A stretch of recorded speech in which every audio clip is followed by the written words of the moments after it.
Hello, everybody. This is Empowering Democracy. I'm your host, Joe Firestone, and I'm joined by my good friend, Dee Pierce, the host of Around the World with Dee and Friends. Our topics for tonight first are Trump inducing chaos and getting bad information.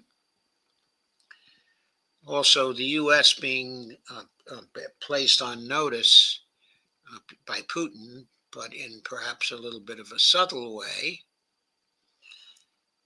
Then there's the issue of sovereignty. We have a couple of videos dealing with that particular subject. It's really the lack of respect of the U.S. for the sovereignty of other nations, and other nations replying with defense of their sovereignty. Then we have the topic of Alaska. Okay. That is, we have an analysis of what is likely to happen if the meeting in Alaska between Trump and Putin come off. And finally, we have the more trickery topic.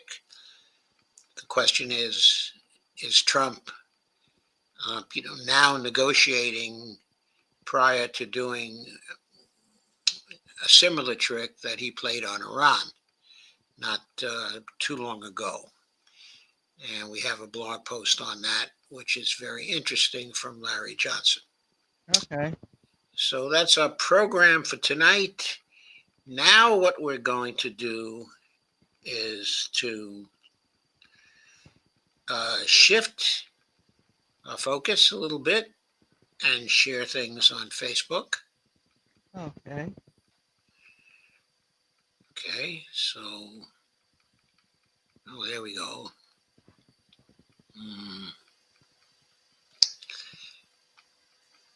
Sharon. Share and share alike. Exactly. Right. Everybody know Joe's in the house. Yeah, the Joe is live. Exactly. Live Joe. Okay. So there we go. Now we're going to go to the first of our pieces tonight, which is part of a video from Dialogue Works, which is the Nima Al-Kashid podcast. And he is interviewing Colonel Wilkerson. Okay. And we'll play a part of that interview first of all and do analysis and commentary on it. Steve Wolfbrand is here. Hello, Steve. Hey, Evelina Pont is here. Hello, Evelina. Great to see you both. Yes. We're going to share the screen for the Nima Larry podcast here. Part of the podcast. We won't do the whole thing. It takes too long to do that. But here is Nima greeting Larry. Good to be with you, Nima. And you're professor. I want to let people know that you teach as well. You're both colonel and professor. So there he's pointing out both of them are professors. Because Nima's a Brazilian professor, even though he's not a Brazilian. He's an Iranian, but he's a professor, in a university down there, in Brazil. And Larry is a professor emeritus at, William and Mary here in the States. So actually, I think Larry's been a professor for longer than Nima, because I think by now he's been a professor for 20 years. And Nima looks too young to have been a professor for 20 years. So here we go. Wilkerson. Yeah. Double life. Well, let me put the sound off. Let me Colby's start, crying. Larry, with the new escalation between the United States and Russia. Some people may not grasp the importance and the gravity of what's going on between the United States and Russia in terms of the use of nuclear weapons, threatening, intimidating Russia, and putting after in the United States withdrew the nuclear missiles that can be used in fighter jets in 1980s, and the Trump administration has decided to put them back in Europe. And he's talking about nuclear submarines closer to Russia.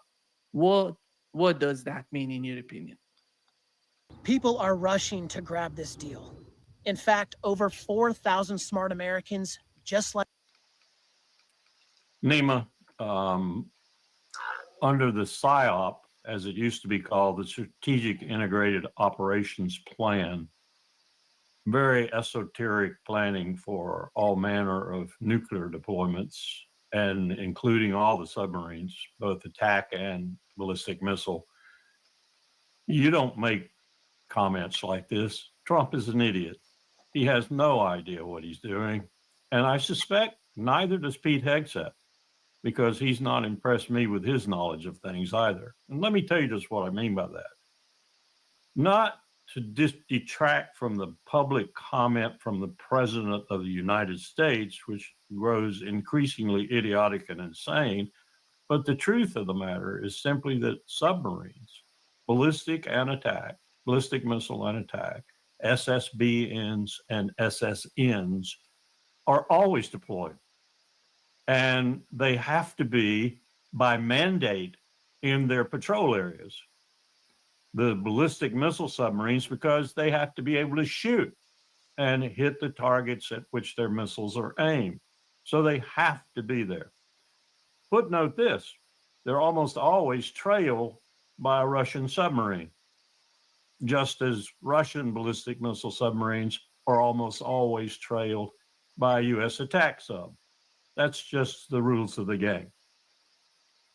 Attack submarines are a little bit different, but they do have patrol areas, and they have to be in those patrol areas by orders, by designation.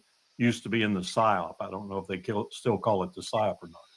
So this is a hollow threat, and the Russians know it. Their submarines are orchestrated in much the same manner. So that point is a very important one, of course, because Trump is making it seem that he's doing something different by ordering the subs close to the shores, of Russia. I mean, let's hope he's not actually doing anything different, because that would endanger the American subs. But if he is doing something different, it's really stupid, because the subs are already in an area where they can hit their target in a very, very short time. They don't have to move closer to the shores of Russia to improve things from the standpoint of their capability to hit the targets they're supposed to hit. So that's why Larry is calling it, an empty threat. It's an empty threat because the threat's already there in spades. So they're there. So Donald Trump saying they're there was just utterly ridiculous. But for him, it was a threat. And for many Americans, and probably some Russians, it's a threat too, because they use the word nuclear. Now, as I parsed his remarks, I didn't know if he was referring to a SSBN, that is a submarine that can shoot nuclear-tipped missiles, or he was referring to a nuclear submarine, meaning its power plant is nuclear rather than gas turbine or some other method of propulsion. So you don't know. Yeah, you don't, but you have to assume that he was probably referring to both. That is a nuclear submarine that can fire missiles that are nuclear tipped. We have more nuclear submarines by that definition than the Russians do. We also have more ballistic missile submarines than the Russians do, but they're growing old. And this is what Trump should have said something about to the Congress of the United States. And Hegseth, I hope, is saying something about this also, now that we're on submarines. Submarines are growing old in the United States, very old in some cases. They need replacing, both the attack and the boomers badly. And what's happened is the programs to replace them, the Columbia class, the Virginia class, and the other classes of submarines, the ones to replace them, those programs are so overcost and over time, beyond the time they were supposed to deliver, that by law that the Congress passed some years ago, they should cancel both programs. But they can't. They can't really, because these programs are strategic programs that are part of our nuclear deterrent. What they need to do is to bring the defense industries under control. They're making huge amounts, of profits, and their productivity is not very good. That's the truth of the matter. So Trump is playing with something that he knows absolutely nothing about. I suspect Hegseth knows nothing about it either. And it's very dangerous. Now, let's go to the connotations that Americans and Russians and other people in the world might have put on these statements. Yes, they're dangerous. They're extremely dangerous. Much more dangerous was deploying U.S. nuclear weapons to England, which you may recall happened just a short time ago. More dangerous than that is what Reagan did, Ronald Reagan as president, or threatened to do back in his first term, I think it was, and that was deploy Pershing missiles to Europe.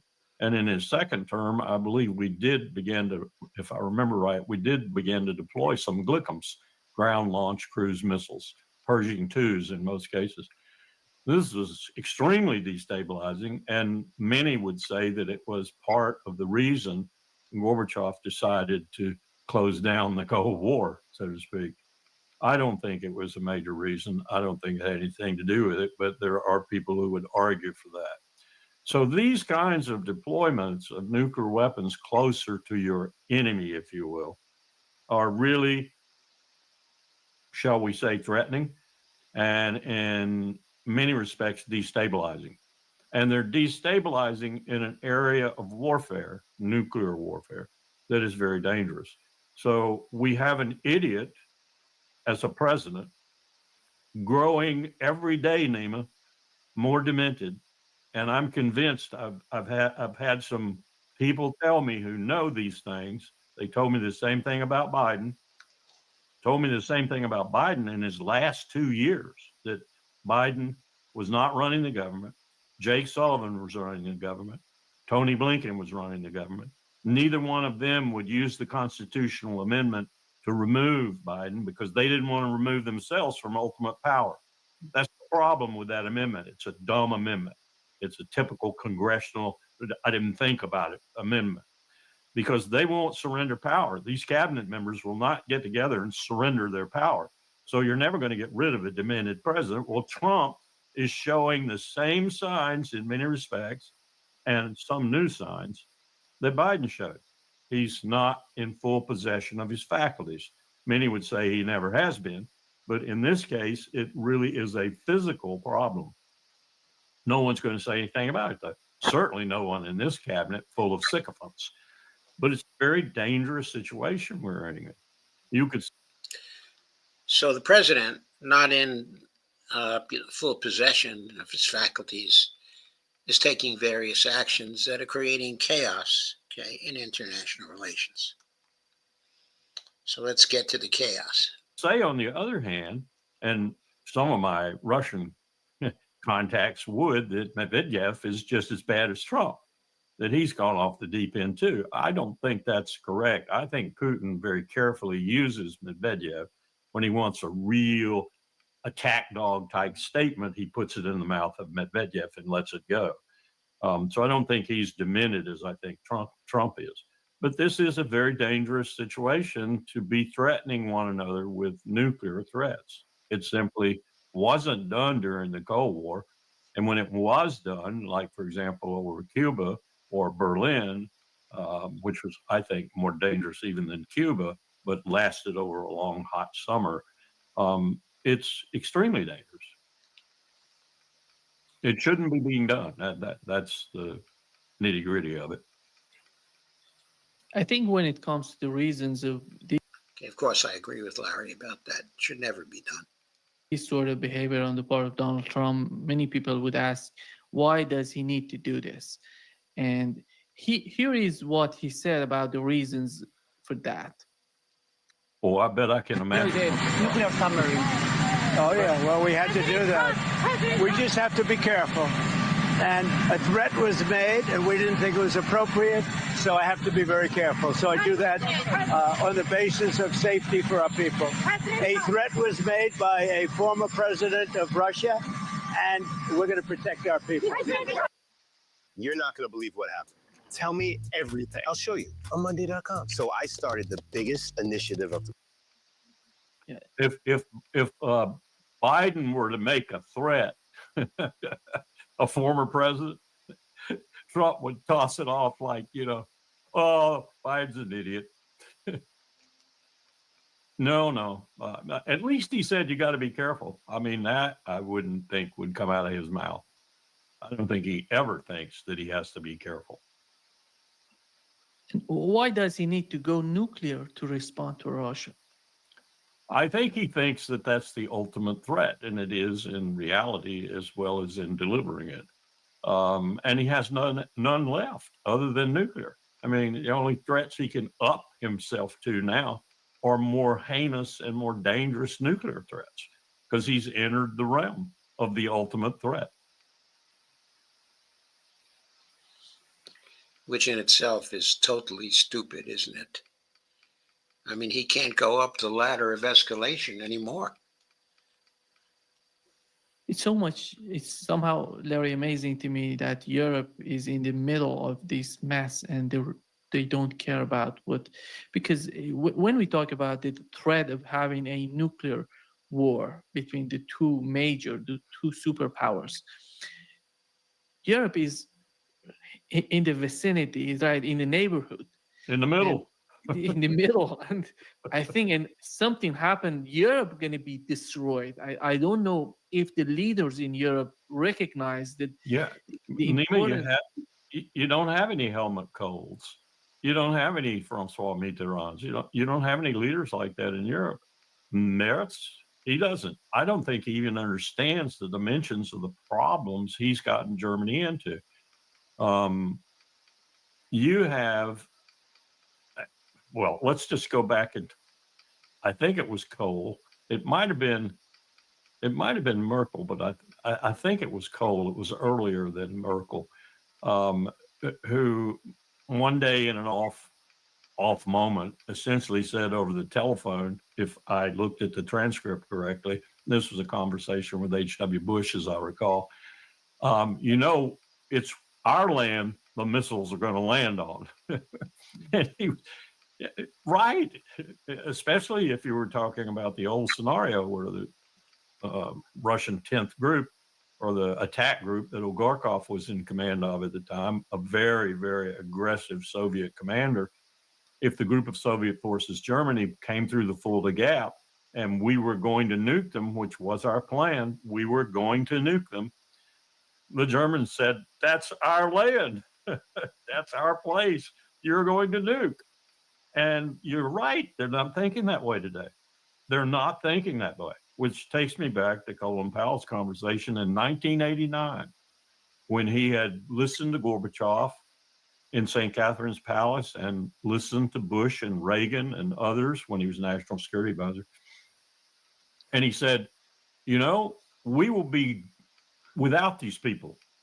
The Mitterrands, the Kohls, the Majors, the Thatchers, we'll be without them. Very shortly, we'll be without them. And there will be no one in Europe whose feet were in World War II. 13-year-old, 12-year-old, whatever, but their feet were in World War II. That is going to change everything. Well, it's changed it for the worse in this respect, because no one over there in leadership position anyway seems to understand what they're talking about and how serious it is and how we are absolutely treatyless now. We have one thing they don't understand, evidently, is the problem they face with the Oreshniks. The Russians are said to have 300 Oreshniks now. They can be used to destroy the capitals of Europe without even recourse to nuclear. Exactly. And what gets me is you keep hearing these people talking like, oh, wow, like Ukraine's winning and Russia is weak. And it's like, no, that's not the case. No, that's completely false. And we're going to be getting soon to the problem, okay, of bad information. Okay, Larry's going to talk about that, okay, in a very convincing way shortly. But certainly Trump has been getting terrible information based on the statements he's been making. So let us Yes, all around, all around. all around terrible information, acting on terrible information. Part of his acting on terrible information is he won't sit still for briefings. Part of the reason why he's getting the terrible information is because people are trying to manipulate him. And you do Mm-hmm. that by giving the president really terrible information. That's what's going on. No restraints. There are no treaties governing nuclear weapons other than START, and Putin has said, I think rather unequivocally, he said, sorry, I'm not going to renew that in February when it goes dead with a deceitful nation like America.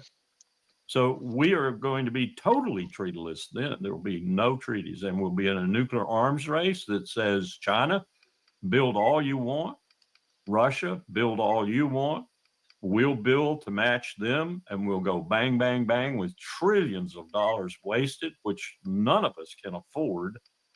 And the world will.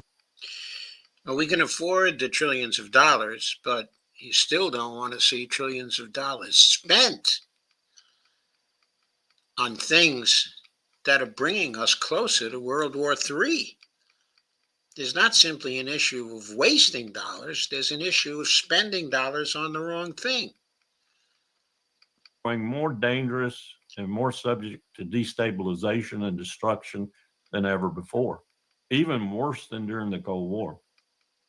I already think, Nima, we are already at a point right now, given the absolute inutility of the Non-Proliferation Treaty, given the aspirant powers we have in the world for nuclear weapons status, given powers like North Korea, Pakistan, and India, are two more, I would say, are volatile nuclear powers. We're at a point right now that's more dangerous than any time since we invented nuclear weapons. I think Larry is right about that. Very right about that. And we've just fallen into it, just allowed it to happen over the years. Not done very much to stop it at all.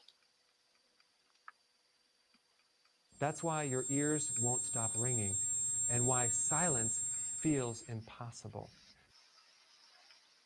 The propaganda, Larry, by the way, is so thick, and you look at the way that Donald Trump was somehow talking about the conflict in Ukraine, and right now, difference is unbelievable before being elected and right now.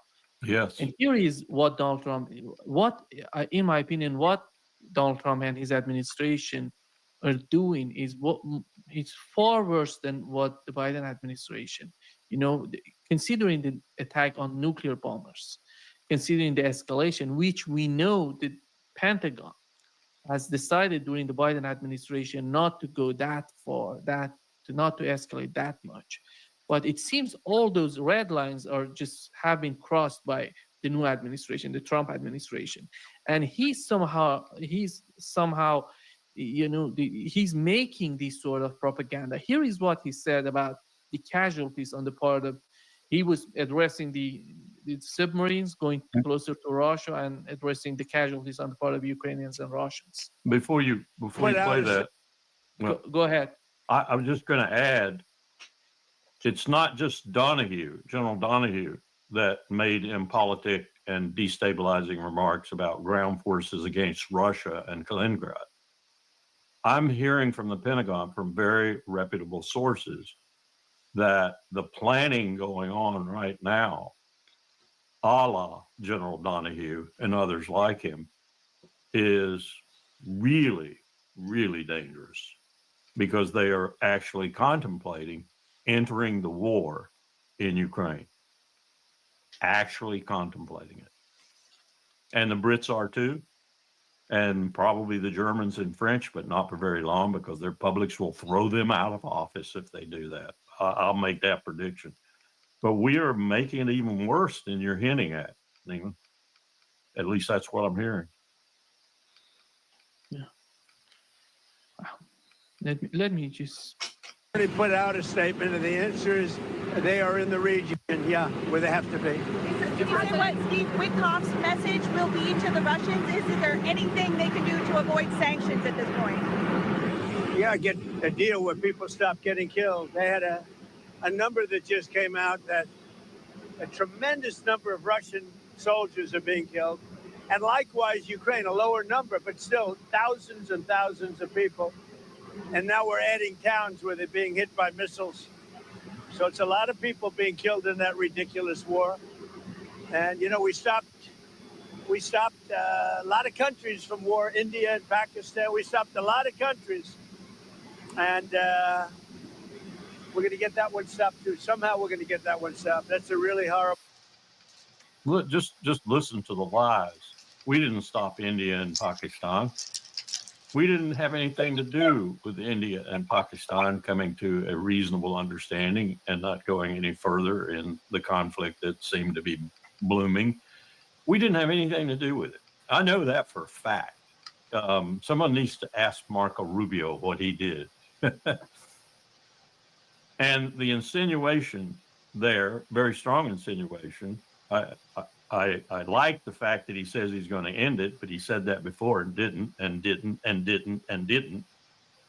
But the strong insinuation there is he swallowed the lies that Ukrainian intelligence, and I suspect CIA and Mossad and MI6 too, are telling him about casualties. That's simply a bald-faced lie to even insinuate that the Russians are taking anywhere near the casualty numbers that the Ukrainians are, either WIA or KIA. And all you have to do is look at the recent exchanges to understand that. The number of dead Russians is minuscule. The number of dead Ukrainians is huge. So I would say right now, the Ukrainians are probably, and have been for some time now, taking 16 or 17 to 1 for every Russian casualty. Now, you got to remember that the Ukrainians started out with roughly 38, 39 million in their entire country, have lost 6 or 7 million in refugees and people just leaving, have lost enormous numbers in casualties on the battlefield. Many of the wounded never going back to anything because they're seriously wounded. And the Russians still have millions, not just in citizenry in general, but also several millions in their military. They've got 1 million probably troops they could call on within the next 6 months at any time they wanted to. Trump is befuddled. He's just not served very well. He's either a bald-faced liar, which I'm sure he is on occasion, or he's getting really bad information from the people who are supposed to be serving him. And if you just watch Pete Hegseth when he's around Trump and you see the way he sucks up to Trump and the way every word that comes from his mouth, he's looking over his shoulder to make sure his boss really liked it and gets increasingly. Watch what Apple do to your prostate. This is the quickest solution to urination problems. Men over 50 are putting an end to prostate. Untrue, as his boss does like it, then you got to ask yourself about the Secretary of Defense too. We know he's not a good manager. We know he's not a very knowledgeable man, certainly not in national security affairs. And we know he's a sycophant because he proves it every time he goes on to say anything, whether it's in the Congress or it's in front of his president or it's at a cabinet meeting or whatever. So what kind of advice is Trump getting? Now, here's what I hear that gives me faint hope.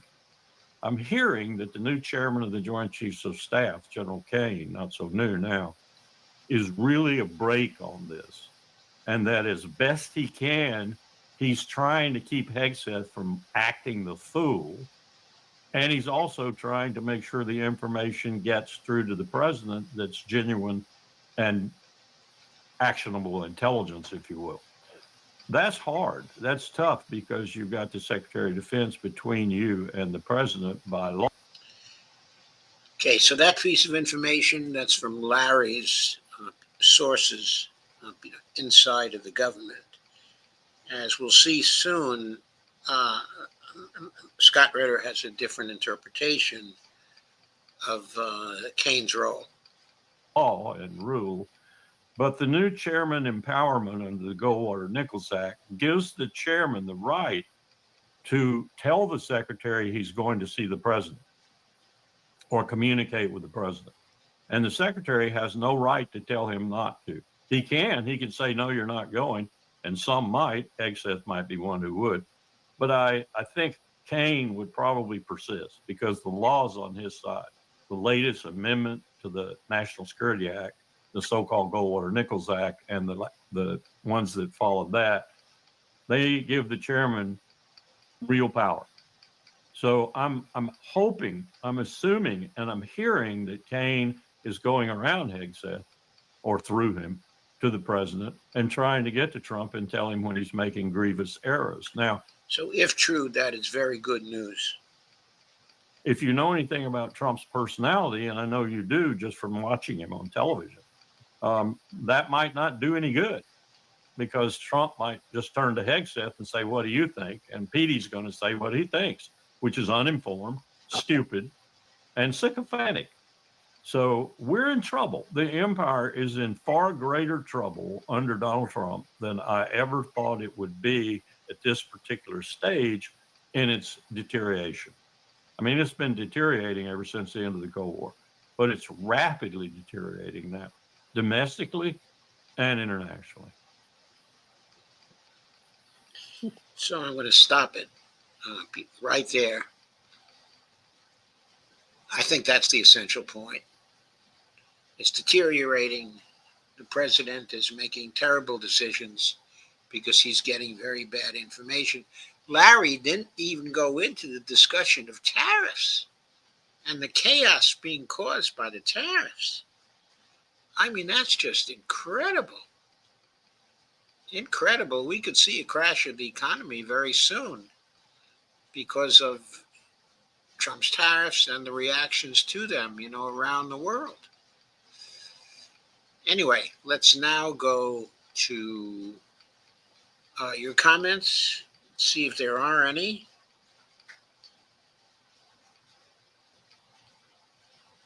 Okay, Rana Abernathy is here. Thank you for coming, Rana. I think that's the first time that we've seen you. So welcome to the stream. Yes, welcome. Steve Wolfbrand says, hi, Doc and Dee. Yep. Thank you, Steve. And Evelina says hello, too. So let's get to our second video, which goes on with the theme of the president getting very bad information. And this is a video from the judge and Scott Ritter.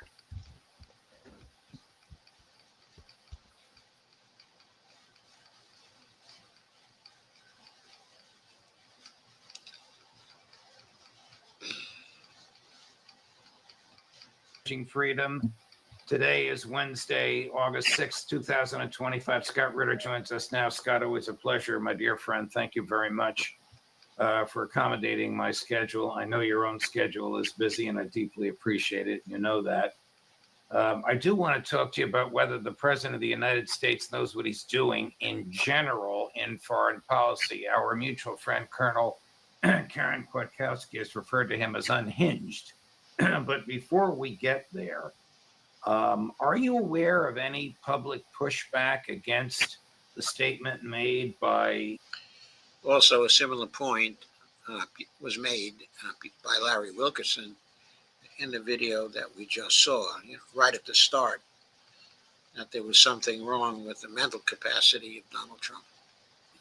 General Christoforu. Oh, and by the way, this was based on information Larry was getting from inside the administration through his contacts. So it wasn't simply a personal opinion, a personal judgment. Christopher Donahue, when he threatened a ground invasion of Kaliningrad? I'm not aware of any pushback by the Trump administration. And the reason why I believe there isn't is I think Christopher Donahue was executing orders given to him to. I have back-to-back meetings. I can't find my notes, and I haven't had coffee. Man, I wouldn't want to be you. To posture as tough and self-confident. I think, I have enough respect for General Donahue's resume. Former, not just four-star general. This is a guy who was a Delta Force troop commander, Delta Force squadron commander in combat, commanded Delta Force, and held senior JSOC positions in addition to serving in Ranger Regiment, commanding a battalion, I believe. His resume is good. You don't get to do any of those jobs unless you're top-notch officer. So I believe that he's a top-notch officer. I believe he's a military professional. And I believe that he inherited a situation from General Cavoli, who told him, we have no capability. I mean, Cavoli was honest enough to say that, going into the war, the United States had no comprehension on what high-intensity lethality was like. And he said the level of destruction blew our minds away. We're not prepared for that war. And we're not prepared for anything that's happening right now that's becoming even more lethal. There was a team of Ukrainian drone operators who were sort of taking umbrage at the fact that people started to be critical of the Ukrainians. And these are guys who operated the drones in the Pokrovsk front that were able to stop the Russian advance for a moment. And they came out, now they're not being able to stop it. And if they actually work, they die.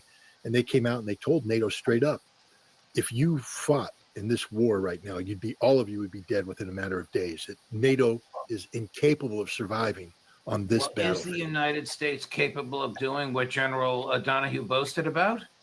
Not at all. Not even close. One of the reasons why we're not is that what he was talking about can only exist in a vacuum. He spoke as if we're going to take out the A2AD bubble, which is area denial. We're going to do that quicker than you could ever imagine. What he doesn't or what he does understand, but what he didn't say is the first NATO ordinance that strikes Kaliningrad, Christopher Donahue and his command staff will be dead within an hour because they will have been targeted by Oreshnik and other systems, conventional or nuclear. Any base that launched anything against Kaliningrad will be taken out, not by systems in Kaliningrad, but by Russian systems, because to attack Kaliningrad is to attack Mother Russia, to attack the Russian homeland. And the Russians just won't put up with it. He left that out. But his job right now, having inherited a system that can't fight, and that's the other good news here, is he knows he can't do what he's saying. He knows that we don't have the capacity to do what he's saying.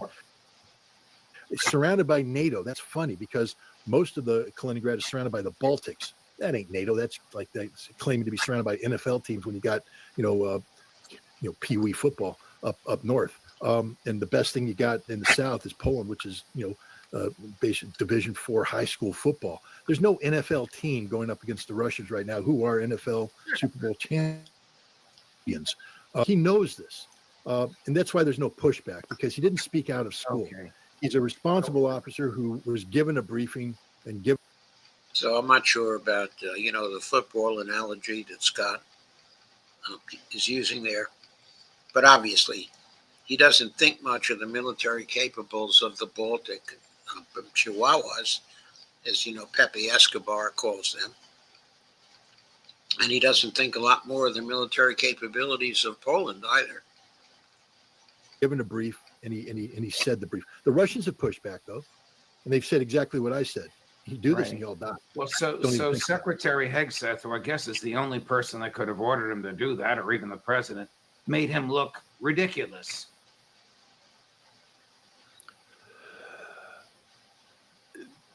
Yeah, I mean, I don't know how this White House functions. One would think that Hegseth would have been, but as the commander of NATO forces, you also have a State Department entity. The chairman of the Joint Chiefs of Staff have a play. It's not just a Pentagon controlled thing. There's no national security advisor anymore. It's dual-headed with Marco Rubio. We don't know where the instructions came from. Okay. I actually think it came from the White House, not the Pentagon, because I don't think Pete Hegseth's smart enough to. I was going to ask you if Army generals can say and threaten anything they want, but you're telling us that this was done on command. He's probably too smart to have done this on his own and did it because he was ordered to. He couldn't have had the command positions he had if he was a renegade and a rogue agent. He can't speak in public like this unless his comments have been staffed, but through the White House, through the JCS. So every word that he said there was staffed through some sort of system, and he was told to say that everything he said was approved, and it was done for a reason. Okay. Do you believe Moscow is confident that it will achieve its military objectives in Ukraine in 2025? I don't think Moscow will put a calendar date on it. They're confident they will achieve their military objectives in Ukraine. The one thing the Russians have refused to do is let the calendar drive their operations. They let the outcomes drive their operations. That's why, Chasiv Yar took so long to fall, is because the Russians, didn't say we need it to fall by Victory Day. Therefore, keep sending the troops in. They basically said, "Oh, Chasiv Yar, they've stiffened up here. Let's go to the flanks. Let's attack the logistics. Let's find the soft spots. Let's exploit those." And eventually, they got the Ukrainians in the position where they had to withdraw, and the city fell. That's happening to Pokrovsk right now. It's not that the Russians are saying, "Oh, we need Pokrovsk to fall by this date or that day because Donald Trump's putting pressure." That's not how the Russian military operates. Pokrovsk will fall when Pokrovsk falls, and it will fall when the Russians create the conditions conducive to its fall. And then every city Russia targets after that will fall when Russia creates the conditions conducive to that falling. And that will happen as the battlefield gets shaped by Russian actions, not, influenced by political artificialities that are driven by a calendar. I have listened to Russian generals that I respect, and they are confident that something meaningful is going to happen in the next 2 months. That you're going to see, the kind of collapse that I've been predicting for months now. Right. I'm going to stay hands off on this one and say that, when it happens, but I'm not going to put a timeline on it. Okay, but the Russian generals then are saying that probably by the middle of October, something big is going to happen. So even though Scott is not giving that as his personal opinion, he's suggesting the Russian generals he knows are saying that. Right. Ari, have you followed these reports about 2 British colonels and an MI6 agent seized by the Russian military in Ukraine? And if you have, is it false, or is it worth considering? I've been following it. I've read the reports that come out of it. At this point in time, if I were asked, do we take action on this, I would say no. That this appears to be, a propaganda ploy. The only thing I would say is that, for instance, a while ago, there was a report that an American general was killed in Mariupol. And, they are captured. And, a lot of people were running with it. They even put out a photograph they said looked like the general. But all I did is I went and Googled the general's schedule, and he was, in Italy, attending a conference. And there he was. And I went, well, he ain't dead. He ain't captured. These are named individuals. And, the fact that people haven't located them, they're not covert operatives. The MI6 guy, of course, is, covert operative, but these are named individuals.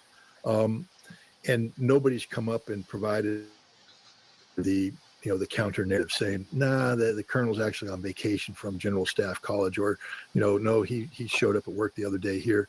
And so that raises some eyebrows. Okay. I don't want to be totally dismissive of it. I appreciate your intellectual honesty. As always, I thought maybe you had some sources on it, because I have sources saying it's true, and yet there are sources saying it's exaggerated and it's not true, it was AI crafted.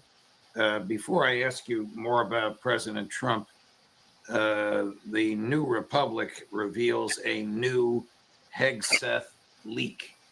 And the Hegseth leak is a position paper prepared by his brother, which states that the Defense Department plans to have troops on the streets of the United States for the remainder of the Trump presidency. How do American troops feel? And maybe you don't know, because I don't think this ever happened when you were an active duty Marine. How do American troops feel about being used for ordinary law enforcement as they were in Los Angeles until a federal judge put a stop to it and the appellate court upheld it?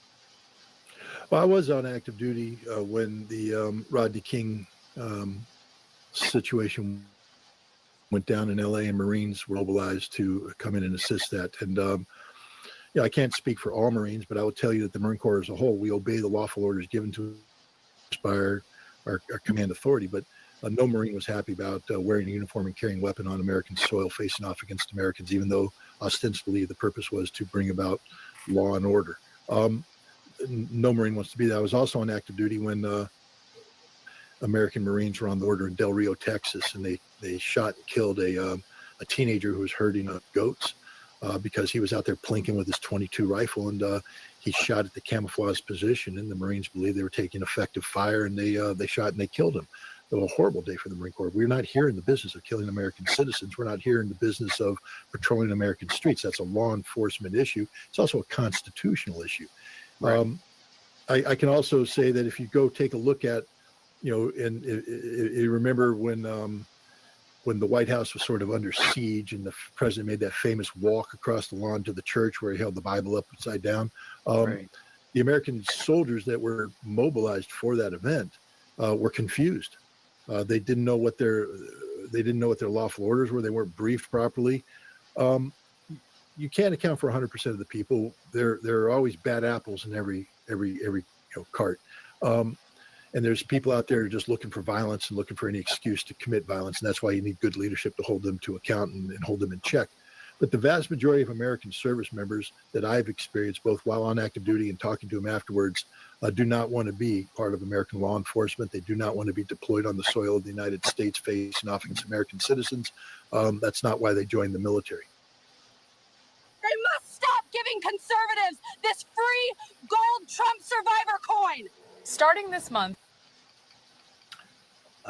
Breaking news, to some extent, President Trump on his Truth Social, this is just a few minutes ago, wrote, "My special envoy, Steve Witkoff, just had a highly productive meeting with Russian President Vladimir Putin. Great progress was made. Afterwards, I updated some of our European allies. Everyone agrees this war must come to a close, and we will work towards that in the days and weeks to come. Thank you for your attention to this matter." I don't know, probably Trump boasting the war is not going to come to a conclusion, correct me if I'm wrong, until the Russian objectives stated clearly, crisply, and consistently from the outset are achieved. Look, Vladimir Putin made this easy yesterday before Witkoff showed up. He did a presentation in Russia, and he said, look, we can have a ceasefire right now if Ukraine commits to two things. They have to withdraw from Russian territory. That means all of Kherson, all of Zaporizhia, all of Donetsk, all of Lugansk. And they have to commit that they will never join NATO. This will get them a ceasefire right now as we speak. And then we can move on to negotiating the nuances associated with bringing about conflict termination. But if you want people to stop dying, it can happen instantaneously. Anything less than that, Russia will continue to wage this war until it has liberated the totality of its territory. I can guarantee you, having made that statement before Witkoff showed up, Putin reinforced that statement. And it's not going to change. It's not going to change at all. And I think you'll find once the ceasefire takes place, Trump may have, gotten something he didn't want, because the other Russian objectives aren't going to change either. Just because there's a ceasefire doesn't mean that Russia's not going to insist on demilitarization. Right. I just wonder if Donald Trump understands what President Putin said and what you just so nicely articulated. Who knows what Witkoff told him that prompted him to write this thing? This is very optimistic, but I don't think it's realistic. Well, okay, just to make an important point here. Okay, if the Ukrainians were to withdraw from the 4 provinces that have been annexed by Russia, all their defensive positions would be gone. During the ceasefire period, they would have to reconstruct totally defensive positions that are as strong as the ones they have now. If they fail to do that, there would be nothing blocking the Russians, once the ceasefire was over, from sweeping across the whole of Ukraine. So this idea, okay, of having a ceasefire, once there's a withdrawal, is practically a guarantee that the ceasefire would lead to the war ending very, very quickly, either through agreement or through renewed offensive action by the Russians. So we have to be clear about that. The line of cities which the Ukrainians, have fortified and which has made Russian progress throughout this war fairly slow.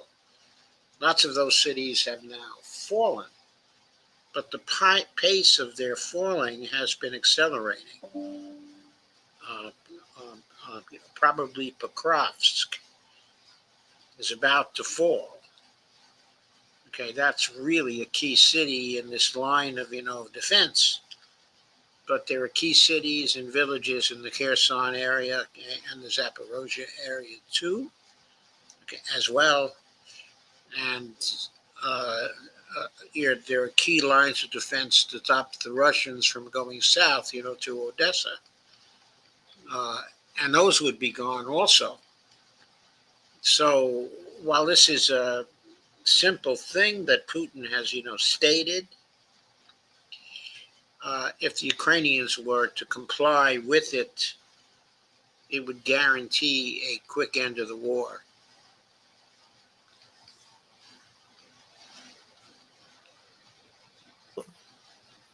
The Russians, they've never closed the door on diplomacy, and the Russians, they're very honest about what they will do, and when they say they're going to do something, they're going to do it. And the consistency in their argument over time has even brought about begrudging respect by Donald Trump, who says they're tough guys. They're stubborn people. The Russians have never once yielded to any of the pressure put on or the threats made by Donald Trump. And I think Trump recognizes this in the most simplistic word. What he needed to hear was that there's a path forward. And I think what Witkoff said is that we can get a ceasefire now. And that's all Trump cares about. I mean, Judge, I don't mean to be disrespectful here, but the president doesn't care about Ukrainian lives. He doesn't care about Russian lives. He doesn't care about the national security of the United States. He doesn't care about Europe, NATO, or any of that. He cares about getting a Nobel Peace Prize. That's it. Listen to the statement he made the other day. I have stopped 5 wars. The 6th one I'm about to stop. And then he always says, I'm the guy for the Nobel Peace. He bribes the Cambodians to nominate him.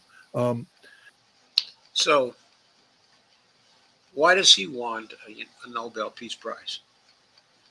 Because Barack Obama got a Nobel Peace Prize. Admittedly, Obama got the Peace Prize for nothing. He had done absolutely nothing. And after he got the Peace Prize, he was fairly warlike as a president as well. But Trump is envious of anything Obama did, and has been trying to destroy the legacy of Obama. Why has he been trying to do it? Probably simple racism. Anyway, that's my view. This is all he wants. It comes down to this is the supreme narcissist. And because he wants to be seen as the man who brought an end to the war, I think the president has heard from Witkoff a scenario where the war can be brought to an end. Now the president needs to put pressure on Ukraine to accept a result that is inevitable. I mean, this war ends when the United States sits down with the Ukrainians and say, you're going to lose all that territory. There's nothing we can do to help you. You're going to lose it all. But this is not Joe Biden's war anymore, and the president is sending military equipment there at the same rate at which Joe Biden was. Donald Trump has become a neocon. Yeah, well, he become a narcissistic neocon, which means he puts his own narcissism ahead of neocon principles and ideologies, which I don't think he can even articulate. The problem is he's surrounded himself with neocons, and so he's getting just horrible advice. The United States needs to find a way to get a Team B assembled, trained up, and brought before this president to show him alternatives. Witkoff is a breath of fresh air, but again, it's very difficult for Witkoff to have any credibility left because as a negotiator, remember, he was undermined by the president in the Iranian negotiation where he was telling the Iranians that there was going to be a fifth round of negotiations, we're moving forward, and then Israel bombed them with America's blessing. So from the Russian perspective, they got to take Steve Witkoff with a grain of salt. But I do believe that the Russians are very honest and very sincere about having a ceasefire as long as they get all of their territories. And if the president can't guarantee that, if Ukraine's unwilling to do it, then this war doesn't stop. And I think that's the point that Putin made to Witkoff. This war doesn't stop unless these conditions are met. But look at the simplicity of the conditions. There's only two things now. Get out of the territory and no NATO. Now you have a ceasefire. As opposed to, if you remember, the Russians were saying there's no reason why we can have a ceasefire until all the root causes of this conflict are addressed. This is a major shift on the part of the Russians. Correct. They've taken 25 moving parts and now they have 2 moving parts to get the ceasefire. That's why. Of course, Scott is right about that. Very, very correct. I think Trump's excited. So I want to play for you a clip from the great Alexander Dugin, Professor Dugin, who wrote a book. He gave me a copy and he autographed it. Unfortunately, I didn't realize that the copy he gave me is in Russian, so I can't read it. However, it is quite laudatory of what he... It may very well be translated into English, though. So maybe the judge ought to look around for the English copy so he can read it. Expected of Donald Trump at the outset of the Trump administration. I spent a lot of time with him. You know him, you met him, and I spent a lot of time when I was with him in Moscow. He's a brilliant philosopher. He's known as Putin's brain. He has changed his mind on Donald Trump. And now, I'm afraid I have to say nobody is, Putin's brain. Because Putin's own brain is so excellent.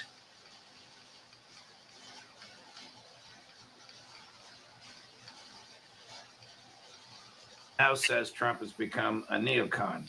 Chris, cut number 12. Trump has abandoned his MAGA strategy for the time being. I don't know if there are still any elements of that strategy left in him or not. It seems like there aren't any at all. He's simply taken the position of classic neoconservatives and gone back to what Biden was doing. That is, unconditional support for the Nazi junta. The drive to inflict a strategic defeat on Russia and apply pressure by all means, including the threat of a direct nuclear conflict with Moscow. It's like Scott Ritter, including the threat of a direct nuclear conflict with Moscow. What do you think? Well, first of all, I think that came back to bite the president in the butt. This president, we've had this conversation before about the irresponsibility of directing the movement of Ohio-class submarines through social media posting. Look how quickly the president backed away from this. Because I think he was read the Riot Act by people who are supposed to read him the Riot Act, not Hegseth, because Hegseth is just a bootlicker, but the Joint Chiefs of Staff, not raising Cain because he's a bootlicker. But the rest of the generals who got bypassed by Kane came to Kane and said, no, this isn't how it works. They had a strategic command. This isn't how it works. This can't happen. And the president backed away. And then the other thing that happened is the Russians now have done. So Scott's version is that other people went to Kane, General Kane, raising Kane, and told him it cannot work in this way, but that Kane himself did not initiate things, that he was motivated to move by other people. But in Larry Wilkerson's telling, it's Kane himself who is standing up for getting true information to Donald Trump and is bypassing the Secretary of Defense, Hegseth, in order to do it. I don't know which version is true. If Larry Wilkerson's version is correct, then that would be much more encouraging. A repeat of the deployment of the SS-20 missile in the 1970s. When the Russians first fielded the SS-20 road mobile intermediate nuclear range missile, intermediate range nuclear missile back in the late 1970s, they totally fundamentally altered the balance of power in Europe and created a crisis that resulted in the United States being compelled to deploy its own INF systems. But even then, the Russians had the event. The Oreshnik is a game changer in every way, shape, and form. It's now in serial production, and the Russians are now deploying it. They've said we're no longer held by the moratorium. They've been this deployment. The Russians have overnight changed the entire strategic calculus in Europe. Even the president, who is simplistic, this is not a hard thing for him to understand. And I do believe that he is being briefed on the consequences of this. Remember, he's the one who pulled out of the INF treaty to begin with. He created this problem. But this is also a new calculation. So I think what's happening is the president is hopefully waking up to the fact that he's just getting bad advice from people. And maybe he'll start asking questions, and those questions will lead to him seeking solutions from other people. Maybe Witkoff's star will rise. Witkoff is ably assisted here. He has Kirill Dmitriev, who is a brilliant banker, investor with experience here in the United States and some of the big banks. He knows the American economy inside and out, and he's very optimistic about the potential of good relations between Russia and the United States that are economically viable, music to the president's ears. So notice that Mr. Dugan said, for the moment, has Correct. lost his. Correct. I believe that this president can be brought back to the principles, and this is, again, until we know the details, but I do believe that Vladimir Putin has delivered in typical fashion diplomatic genius, because he's advised from some of the sharpest minds out there. Lavrov, who you've met, and others. And I believe that he has put something on the table that has been specifically crafted to solve the political problems of this president. And if this president can find in his gut the intellectual and moral courage to move on this and act on this, I do think that the guns can fall silent soon. But the key is the Ukrainians have to evacuate these territories. That without that, there is no ceasefire. Just for a moment. So that's it. That's what has to be done to have a ceasefire. Now, Trump afterwards replied, and what Trump said is that his proposal was for the Ukrainians to withdraw from the Donbass. Donbass is the area of Donetsk and Luhansk, but doesn't include Kherson and Zaporozhye. Unless Trump is willing to move and accept the two conditions that were laid down by Putin, I don't think agreement, is going to come out of the meeting. That's what has to be done. And then the United States has to force the Ukrainians to accept those conditions as well. If this does not happen, okay, then I think the Alaska meeting is likely to fail. Let's go back to your comments and see whether there's anything new. Mr. Wonderful has arrived. Steve G2 has arrived. And Steve G2 says NFL is equal to neutralizing foreign lives, one flyover at a time. Mr. Wonderful says, hello, everyone. Hello, comrades. Steve G2 says, the reason why I quit all fantasy football. Steve Rompman says, hello, Mr. Wonderful. Mr. Wonderful says, hi, Steve, and Steve G2 waves. Mr. Wonderful says, Steve Wolfbrand cheers. Mr. Wonderful says, cheers, everyone. Steve G2 says, PSA, crime in D.C. is at a 30-year low. Trump, send in the military. Steve G2 says, how funny is Maduro offering a $50 million reward for the Epstein files, troll-level expert. That is funny. Mr. Wonderful says, I cannot see Russia stopping their SMO without meeting their objectives to remove the Nazi Bandera threat, especially while Lviv continues to be the Nazi marching capital of Ukraine. Well,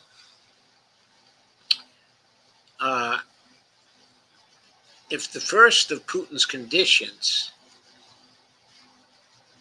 that the Ukrainian military withdraw from the 4 provinces is met, then the Russians will have the military capability to remove the Nazi Bandera threat by themselves, because the Ukrainians won't be able to defend themselves any further. So in that one condition hides most of the objectives of the Russians in the war. Steve Wolfbrand says, a country that uses its military against its own citizens is a dictatorship. Yes, and of course, it was Ukraine that was using its military against its own citizens. That's what the war on the Donbass by the Russians by the Ukrainians was what the change in government in 2014 was actually about. There was a coup, and then the new government used its military to attack its own citizens. By the way, inside of Ukraine, there is a dictatorship, at this point. There's no question about that. There's no free press. Only a few parties are allowed to operate. The secret police is arresting everybody in sight it does not like. And people are being forced into the military. They've been basically grabbed off the street. It's not even a formal draft. They just grab them off the street. So, D, any comments? I'm thinking here. I was going to say, I like the reporting and the discussion, because we're facing this every day. Is one thing is being said, then another thing, and back and forth. That the administration is just such a mess that you'll have, like I say, if you look at what Russia's saying, a media reflecting of Russia, it's reported one way, And then you have the different, like Hegseth and the different entities in the White House speaking completely different. Yeah, I know. It seems like there's a lot of chaos in the administration. And there's certainly a lot of chaos in the whole country because, nobody knows what Trump is going to do next.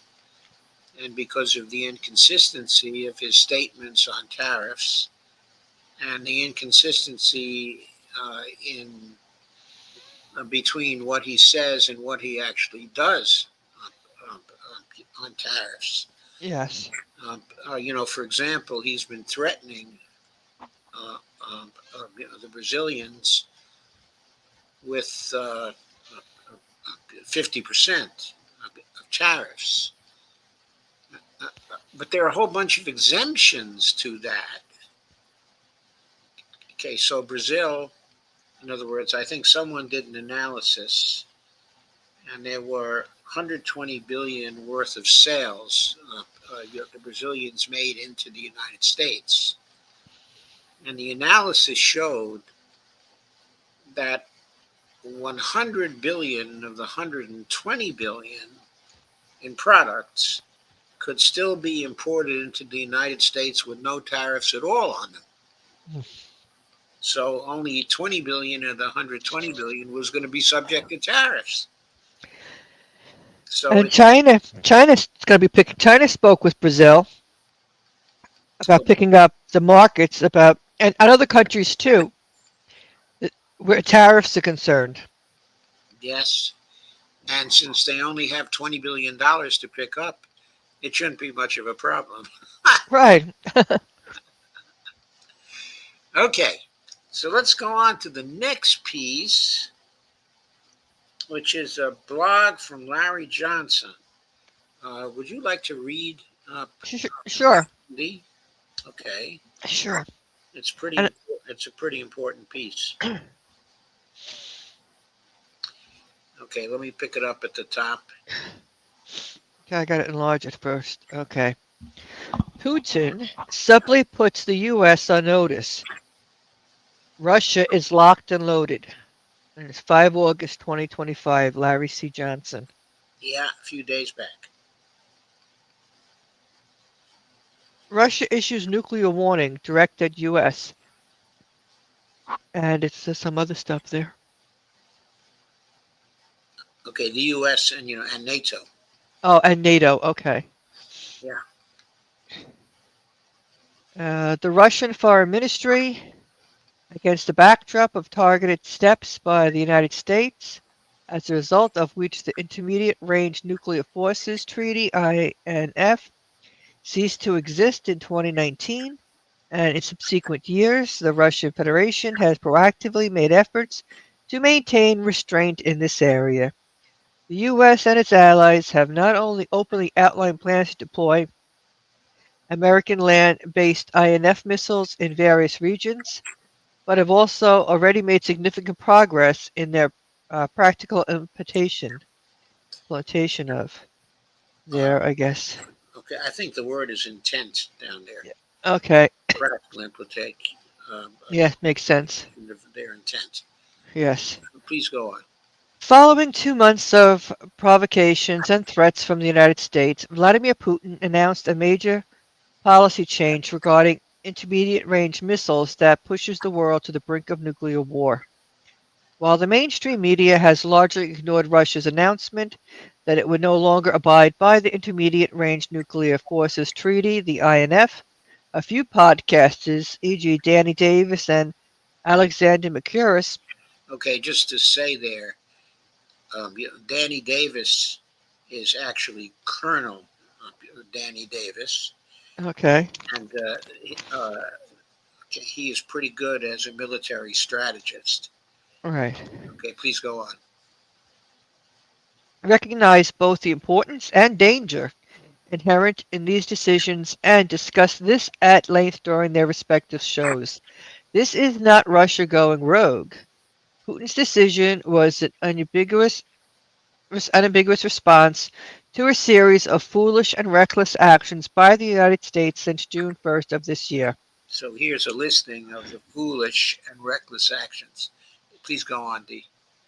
Despite a web attack on Russia's strategic bomber forces on June 1st, using drones deployed from hidden compartments in semi-trucks was a dangerous provocation. Although little damage was inflicted, 12 days later, Israel launched a decapitation attack on Iran.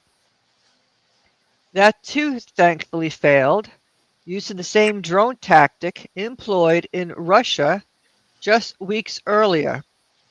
In mid-July, the Russians listened in shock to General Christoforu, commander of U.S. European Command, USEUCOM, describe how NATO has tested plans to quickly overrun and capture Kaliningrad, a Russian exclave.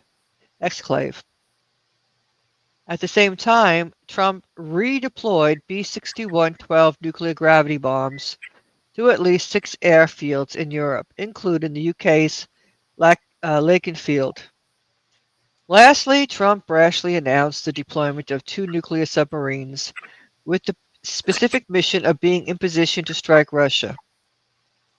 Note, this was mostly a symbolic statement because submarines with that mission were already on station.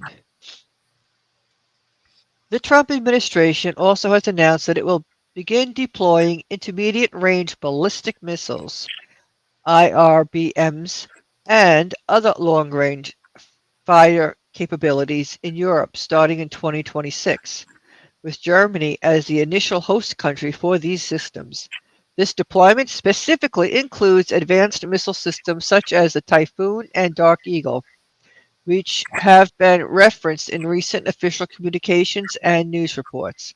The Typhoon missile system mid-range capability is a mobile ground launch system that fires multiple missile types, not a missile itself, but a multi-missile platform.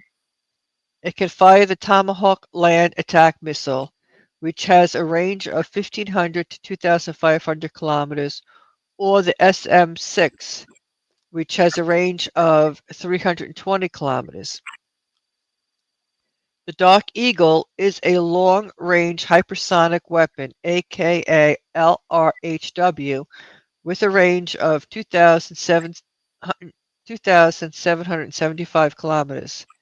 The Dark Eagle hypersonic missile, after several failed attempts from 2021 to 2023, has been successfully tested. The system achieved its first successful end-to-end flight test in June 2024, followed by a second successful test in December 2024. It is worth reviewing the INF treaty that Donald Trump canceled in 2018. I thought he canceled it in 2019, but I'm not sure. So Larry could be right here, but he also might be mistaken. Please go on. Major points of the INF treaty. Elimination of intermediate and shorter range missiles. The treaty required the U.S. and Soviet Union to eliminate all ground-launched ballistic and cruise missiles with a range between 500 and 5,500 kilometers, approximately 300 to 3,400 miles, including both nuclear and conventional variants. Intermediate range, 1,000 to 5,500 kilometers, and shorter range, 500 to 1,000 kilometer missiles were targeted, covering systems like the U.S. Pershing II and Soviet SS-20 Sabre.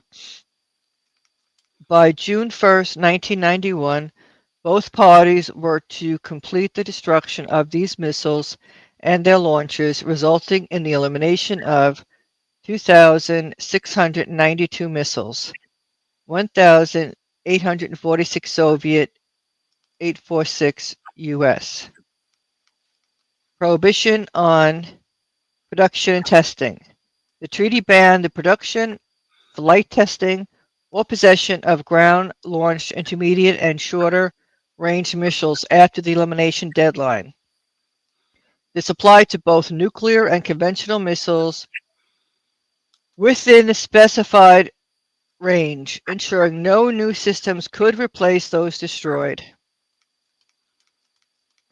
Scope and exclusions. The treaty covered ground-launched missiles only, excluding air-launched and sea-launched missile systems, e.g. submarine or ship-based missiles like the U.S. Tomahawk. Right, and also the Trident, Mm-hmm. Missile system of the submarines of the United States. Right. It applied to missiles regardless of warhead type, nuclear or conventional, making it comprehensive within its range category. Support structures such as launchers and associated equipment were also to be destroyed or rendered unusable. Okay, we'll stop it right here for a minute just to make a comment. Clearly, when Donald Trump, in his first administration, withdrew from the treaty, he made it possible for the Russians to move to the development, of the. He basically became responsible for the Russians turning to the development, of the Oreshnik missile system, which is now hugely threatening, is something the U.S. doesn't have a counter to, and which supposedly has the destructive capability of a nuclear warhead, even though itself, is not a nuclear warhead. I mean, it could carry one of those, but even when it carries conventional warheads, it is said that those would be destructive, that it would create the same destruction, as nuclear warheads, but without radiation. Russia supposedly has enough of those Oreshniks now. The word is they have 300 because they've been working on them now for 9 months, that they would be able to retaliate against a NATO attack by destroying all the NATO capitals of Europe without actually turning to a nuclear weapon. This is a shift, in the balance of power. People should be very clear. The Oreshnik is a hypersonic missile. Its speed, is at Mach 10, and we have no missiles that are able to knock it out of the air. So the Europeans would be defenseless if the Russians decided to attack them with those missiles. In spite of the fact that they would be defenseless, in spite of the fact that their capitals could all be destroyed, for some reason, the Europeans are still adopting a very offensive posture towards the Russians and are openly saying they're aiming for a war on Russia by 2030. If they get anywhere close to having the capability to have a war on Russia by 2030, I'm sure the Russians will respond with an attack of their own way before 2030 and destroy that capability of NATO. I cannot say too much about the stupidity of NATO military policy at this time. It is ridiculous. The stupidity at this point doesn't come from the United States. It's the other NATO nations. It's Britain, it's France, it's Germany. Okay, they are the motivators of this insane policy that will lead to the destruction of their nations. It is simply stupid. Okay, please go on with number 4D. Verification and inspection.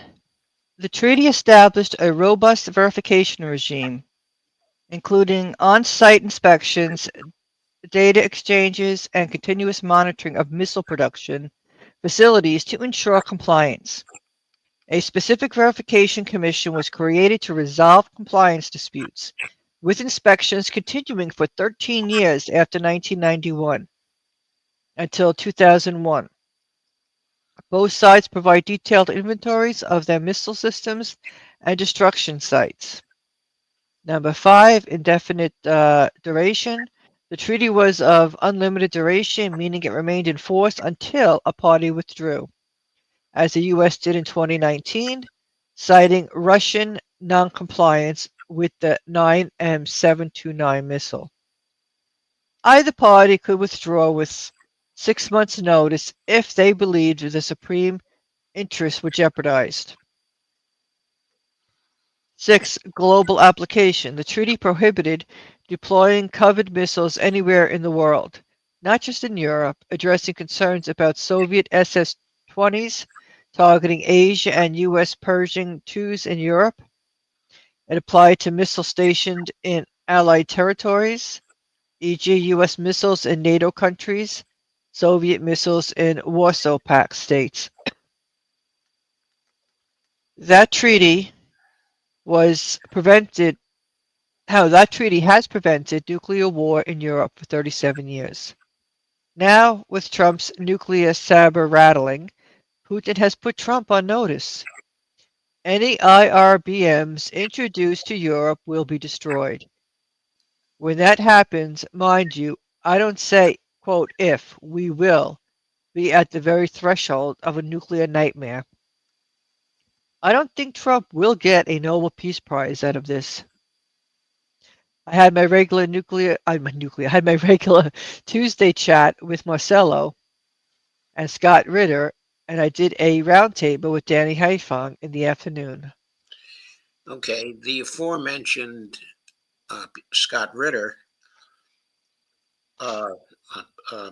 did essential work in facilitating the shaping of the INF treaty, right, which was signed, back, in the 1980s. So, from his point of view, Trump undermined his own very vital work when he withdrew from the treaty in 2000, and 19. And even though Larry Johnson doesn't say so here, I don't think the Russian non-compliance with the 9M729 missile, I don't think there was such a non-compliance there. But any dispute about that could easily have been settled if the president wanted to settle it, but he wanted to end the INF treaty. And it was a stupid decision on his part. And we have the development of the Oreshnik system to thank for his stupidity in his first term. That was a terrible decision, among many other terrible decisions that he made. Okay, so let us end this treatment of Larry Johnson's blog post and go back to our commentary and see what our people have to say.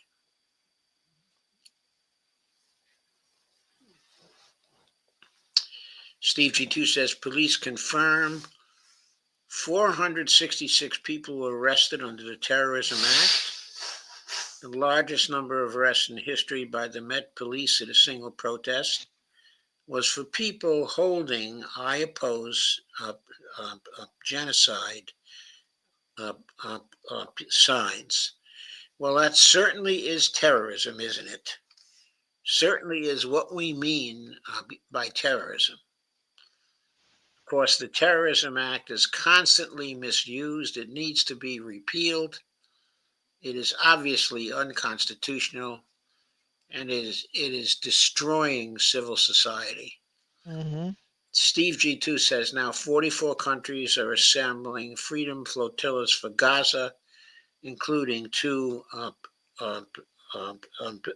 U.S. ships with U.S. veterans. That is one of the ships is with veterans, and the other is with citizens, okay, of the U.S.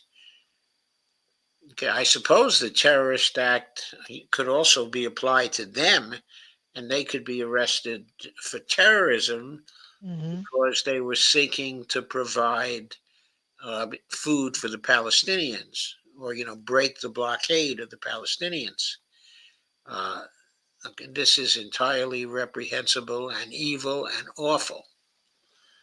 Tom Kopp says it carries tungsten. I think you're talking, okay, of the Oreshnik here, that one of its elements, okay, is tungsten. Pittsburgh Dude 87 says, if anyone watching isn't subbed, please do and get our brother up to 300 so we can, like the Spartans. I'm not sure what you mean by that, Pittsburgh Dude 87, but superficially it sounds like an interesting comment if it were a bit more explicit. Now let's turn to our further topics. Now we turn to the issue, okay, of sovereignty. And our first piece on that is a video from the judge, and Pepe Escobar, the wonderful journalist, travels all over the world, gets fantastic stories, especially when it comes to BRICs. So let us share that video now. By the way, share, like, and subscribe this. We've got only 22 people here tonight, so that we can be like the Spartans, get our brother up to 300. I'm not sure who our brother is, but there it is. Okay. Pepe Escobar, here he is.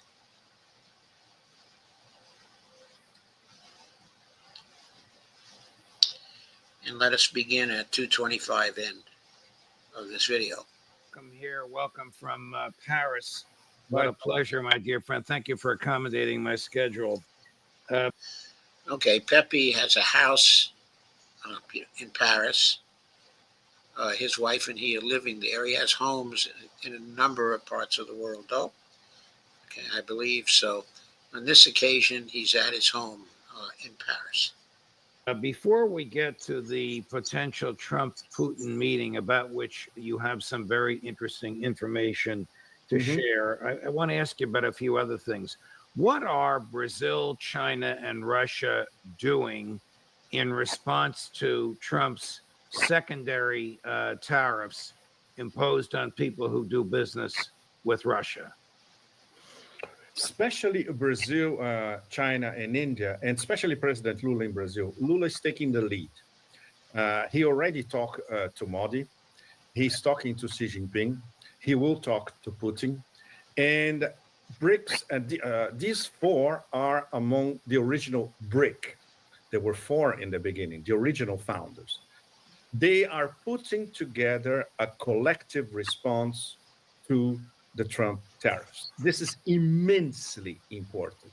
India, via Modi and Jai Shankar, Foreign Ministry, and other officials, they already said, look, we will continue to.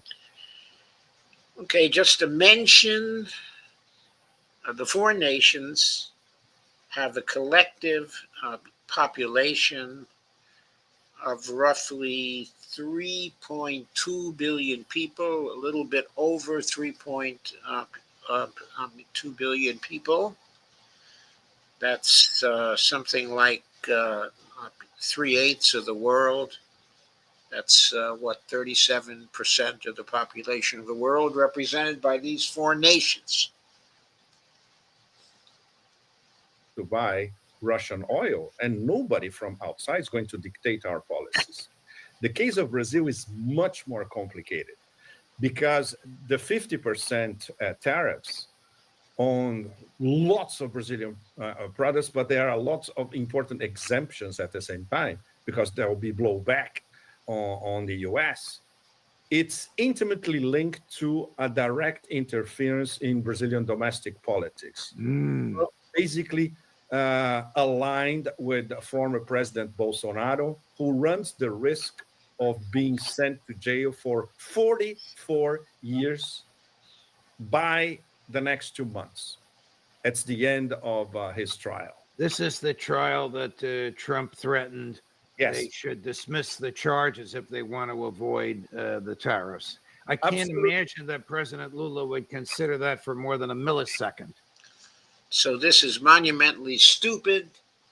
Okay, the President of the United States thinks that he has the power to bully up, a nation of, what is it at this point, 220 million people.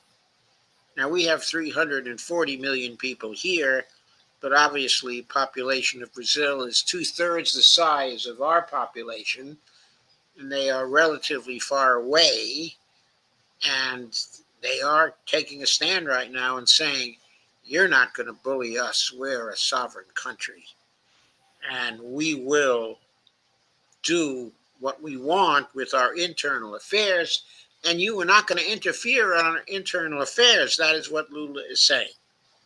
Yeah, he didn't judge. And his response from the beginning has been extremely forceful. Lula rediscovered one of his key themes, which was in the back burner for quite a while: sovereignty. He says Brazil is a sovereign country. We won't accept interference from anybody. And I'm not going to humiliate myself, Lula's words, to call Trump because they don't want to talk, which is true. The White House itself already said that Trump is not seeking a phone call from Lula, and he doesn't want to talk directly because the whole thing is intimately linked to. This tote is capable of feeding you breakfast, lunch, dinner, and yes, even snacks for, I would say, extreme right, to put it very diplomatic, interests in Brazil, extremely conservative interests in Brazil. The fact that Brazil should always become a colony, it cannot be allowed to be a sovereign power, not only in South America and Latin America, but in the global South, and a personal animosity between Trump and Lula. From Trump's side, not from Lula's side. Lula is the ultimate articulator. Lula talks to everybody all across the planet. What are the products that are now going to be increased, just generally, by 50% if they make it to the U.S.? Among them, very important, coffee and meat. Brazil exports a lot of coffee and meat to the U.S. Among the exemptions, we have airlines, Embraer, essentially, and airline parts, iron, steel. So a lot of exemptions, very, very important. And of course, the Americans are looking at Brazil's immense rare earth potential. And Lula has already said, no, rare earth is ours, and we're going to draw new legislation to protect our rare earth deposits. So the hybrid war by the Trump administration against Brazil has several different levels. It's much more complex than the trade tariff war against China, or even the direct slapping of tariffs on India. What did you say a few minutes ago about Brazil as a colony? Of course, it once was a colony of Portugal, probably 200 years ago, but does Brazil, the U.S. views Brazil as an American colony? Yes, and I say that not exactly metaphorically. Metaphorically, of course, but in terms of having potential. I don't know if I'm freezing or Pepe froze. All right, you're back. So I'm back. Okay. Yes, my question was, explain your use of the word colony. Does Brazil believe that the Americans treat it as if it's an American colony? No, I use colony metaphorically, but beyond that as well. Colony in terms of being subservient to American interests. And this applies to Brazil and everybody else in Latin America. But Brazil is, okay, straight to the point, the superpower of Latin America and one of the superpowers of the global South. And of course, Monroe Doctrine still applies to Latin America very, very well. And Brazil under a progressive president like Lula, with his past, and now that he's discovering that he's got his mojo back. Like, you know, all of us who have followed Lula for decades, we can see when he's, you know, at the top of his game. And now he's back at the top of his game because he saw the multi-layered attack on Brazilian sovereignty, trade, commerce, relations, etc., as an attack on the nation of Brazil. And this is how most Brazilians, street level, the Brazilian street, let's put it this is how they are interpreting. At the same time, the fifth columnists are very important. They're threatening to block Congress, for instance. Congress is basically a nest of fifth columnists in Brazil. It's an extremely corrupt Congress and against Brazilian national interests. So this game, Trump administration Brazil, is immensely complex. And if Bolsonaro is actually thrown in jail in 2 months or so, wow, all bets are off. Is the trial against him fair, and is the evidence of his guilt substantial? Yes, the evidence is substantial. Audios, documents, what he's been saying, what the family said, what close, let's say, cronies said, and the way they acted. Yes, it is quite substantial. And the Brazilian judiciary, for all its faults, is an independent judiciary. And this is something that Trump administration and the people around Trump 2.0 simply cannot admit. Because after all, one of their cronies is running the risk of disappearing. He's already under house arrest. And we're going to have a result in probably two months or so. It's practically certain that he's going to be convicted. Could be from 10-12 to 44. Before we get to Trump and Putin and the issues around their meeting, you wrote recently of some surreptitious activity by the CIA and MI6 looking to manufacture wars against China. Sort of a Ukraine 2.0. Can you tell us about this, please? Well, CIA, MI6, in terms of opening new fronts against Russia, full tilt, at least 4 or 5 different fronts, very, very serious, from the Baltics to the Black Sea to the South Caucasus to Central Asia. And in terms of China, later on, the number one possibility would be a false flag involving Taiwan. Should President Trump remove Pride Month and replace it with Veterans Month? We believe the people who spent risking their lives for this. There's not much they can do in the South China Sea because ASEAN as a whole, the 10 members of ASEAN, they are very much aware that the Americas could provoke something in the South China Sea. So this would be plan B or plan C. Plan A is still Taiwan, using Taiwan for some sort of false flag. Well, the big picture for this is the hybrid and in many aspects also hot war against the top BRICs.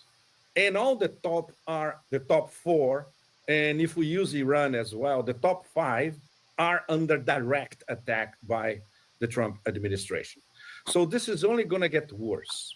In terms of the Chinese expectation is that they don't think anything is going to happen in the immediate future, but they are paying close attention to anything that might involve some sort of, not a deal, but some sort of understanding between Trump 2.0 and Putin vis-a-vis Ukraine, because then they will know that Trump 2.0 will be will have much more of a freer game to start acting against Chinese interests. No illusions in Moscow or in Beijing, Judge, as there are no illusions in Brasilia or even in New Delhi. This week, President Trump signed an executive order. You can't make this stuff up, declaring Russia as a material threat to the national security of the United States.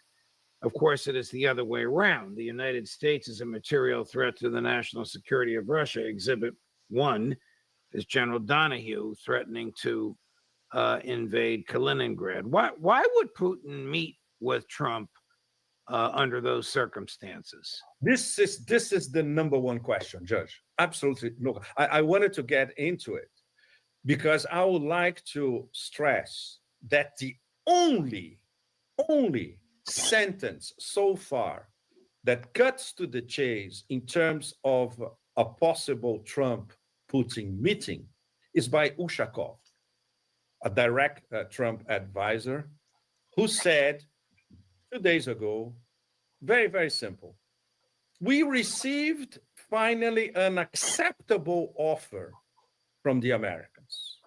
This is the only thing that we really know. Everything else is speculation. This means that the Trump administration, via Witkoff, actually offered something that Putin and the Russian Security Council said, okay, let's study this proposition. This is where we are. It doesn't mean there's going to be a deal.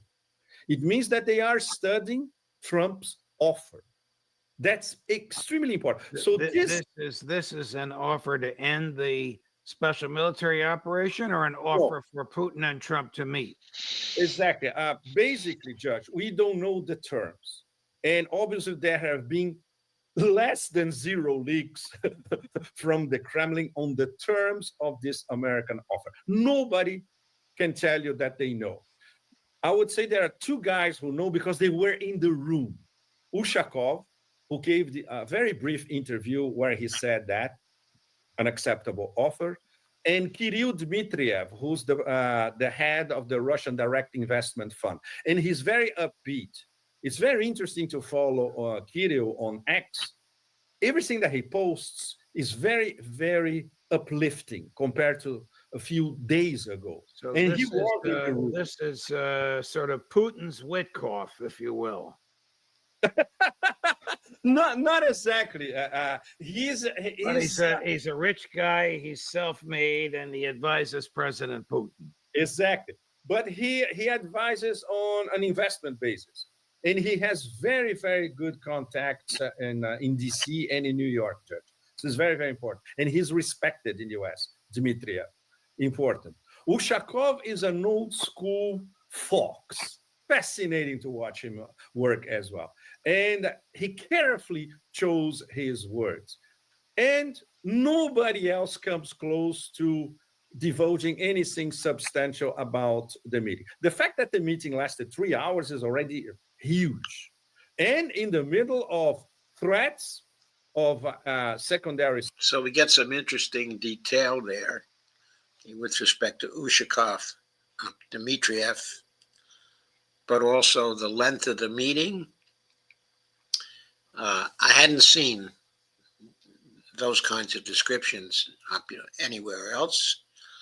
I think the length of the meeting that took place, by Putin, and Witkoff, the fact that it was a 3-hour meeting means there was much to discuss, and some serious propositions, were laid on the table.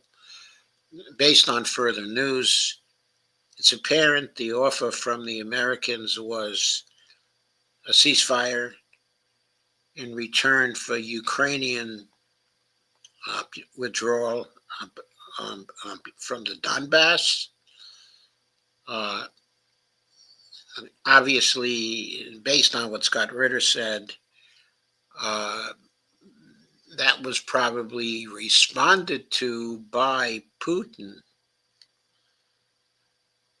who proposed a withdrawal from the 4 provinces.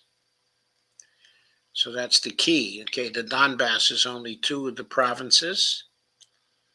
The other 2 provinces are Zaporozhye, and Kherson, and withdrawal from all 4 provinces is very important for the Russians.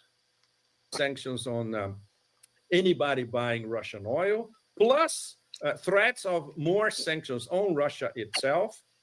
And even then, Putin, okay, let's hear Witkoff one more time. So we can assume correctly, I would say, that this was probably the last shot by the Trump administration to get Putin's attention and the Security Council's attention. Apparently, they got it. So they must have offered something substantial. But when we look at I would say, the mini list that Putin himself has been stressing since last year, Lavrov, Ryabkov, everybody's talking about the same thing. Right. Meaning neutral Ukraine, no NATO expansion, demilitarization. The 4 regions belong to Russia. Can you imagine Trump accepting all 4 or even one of these 4? Hi, my name is Mark Chaikin. If you suspect a market crash is around the corner, I'm here to items. Well, he'll have problems with the neocons with which he surrounds himself, but President Zelensky's not going to accept any of this, is he?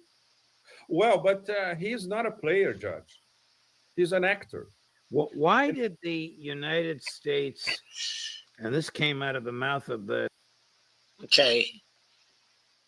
So that last remark by Pepe, which the judge is not following up on, by the way, is why does Pepe say, he's basically saying that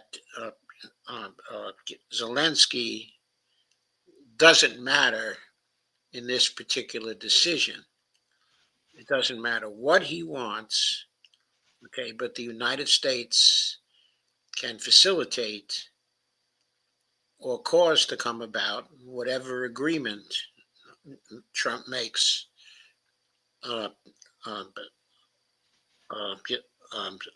with Putin. That statement is it's a very important implication, of what Pepe said. Zelensky is not an actor.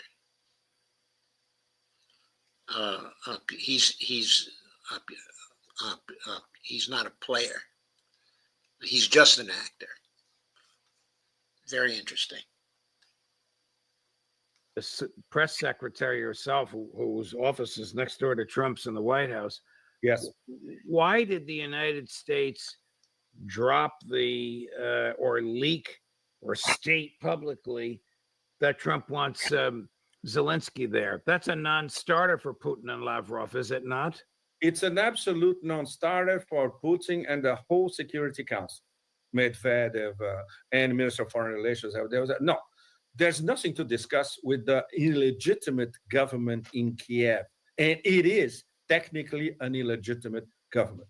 And of course, the whole proxy war is an American proxy war using Ukraine against Russia. Everybody knows this. And Putin certainly knows this. And Putin knows that he's going to negotiate with a president whose CIA and whose military are helping Ukrainian military to kill Russian boys. Exactly. And this is something that Putin cannot sell in Russia, to domestic opinion in Russia. Domestic public opinion in Russia will be scrutinizing, okay, assuming that they meet, what is the meat of the matter in these discussions? Is this only about Ukraine? Is this setting the terms of the Ukraine capitulation without mentioning the concept capitulation? So there is a safe face-saving mechanism for Trump. So he can say, look, I brokered a peace deal. This is it. And we're out of it. And we have better fish to fry, which is going to be the Trump spin on all that. But Putin has to sell any sort of accommodation to Russian public opinion. After 3.5 years, stressing always the same points. The SMO started to prevent NATO getting very close to our borders. So NATO expansion is a absolute ultra red light. Ukraine cannot be a member of NATO or a member of, maybe a member of the EU in the future, but that doesn't matter because the EU is going to disintegrate anyway. Demilitarization, and we don't want neo-Nazis in power in Kiev. These are the top red lights. And very, very important, the 4 regions are Russian. And if you don't want to discuss that now, like it was discussed in Istanbul, it's going to be 5, 6, 7, 8. Like Lavrov has been saying, look, if there's no deal, if there's no accommodation, it will be decided in the battlefield. So the Russians are not there is a deal or anything. If there, The 4 other regions are Kharkov, Donetsk, Donetsk, Petrovsk. Sorry about the pronunciation of that. Nikolaev, okay, and Odessa, of course. Because if there's no agreement, the Russians will move to take over those 4 provinces and they will annex them too. So the real choice for Ukraine at this point is, will they agree to the annexation of the first 4 of the provinces and get a ceasefire and get a peace agreement on that basis? Or will they insist on continuing the fight and lose 4 more provinces, or maybe more? That is the choice of the Ukrainians at this point. there is a deal, correct me if I'm wrong, Yes. it will resemble remarkably the Istanbul Agreement that the United States and Great Britain persuaded President Zelensky to trash. And this cannot be sold inside Russia, Judge, because Russians will immediately qualify it as a Minsk 3. We all know what happened to Minsk 1 and Minsk 2. Nobody respected it, starting with the Europeans. This will be a Minsk 3 with the Americans, which they won't respect as well. So Ukraine will continue to be re-weaponized. And of course, in terms of NATO, according to the internal protocols of NATO, the big NATO dream is war with Russia by 2030. Wow. The Russians know all that in detail. So what will Putin have to do, assuming they meet? And assuming they meet in the UAE, it's probably going to be the UAE, because considering how MBZ was, the reception that he got from Putin, it was quite impressive. And they obviously talked about a possible meeting, and MBZ certainly offered the Emirates to be the main stage. If they meet, Putin has to explain to Trump, look, these are the basics. This is the background. This is why we started the SMO. These are our conditions for 3.5 years, and that's it. So Trump, who's now a neocon, will basically have to reject the neocon gospel yes, about Ukraine and Russia to enter into this deal. This will be remarkable if it happens. Exactly. Judge, may I ask you if you think this is remotely feasible? No, I don't. Mm-hmm. I think the war will end when and not before the Ukrainian military collapses, and that's not going to be much longer, according to Ritter and McGregor. Let me change. Yes, yes. Let me change the subject. One last topic before we go. I know it's very late where you are. Signed. Okay, so we're going to stop it right there. D, any comments?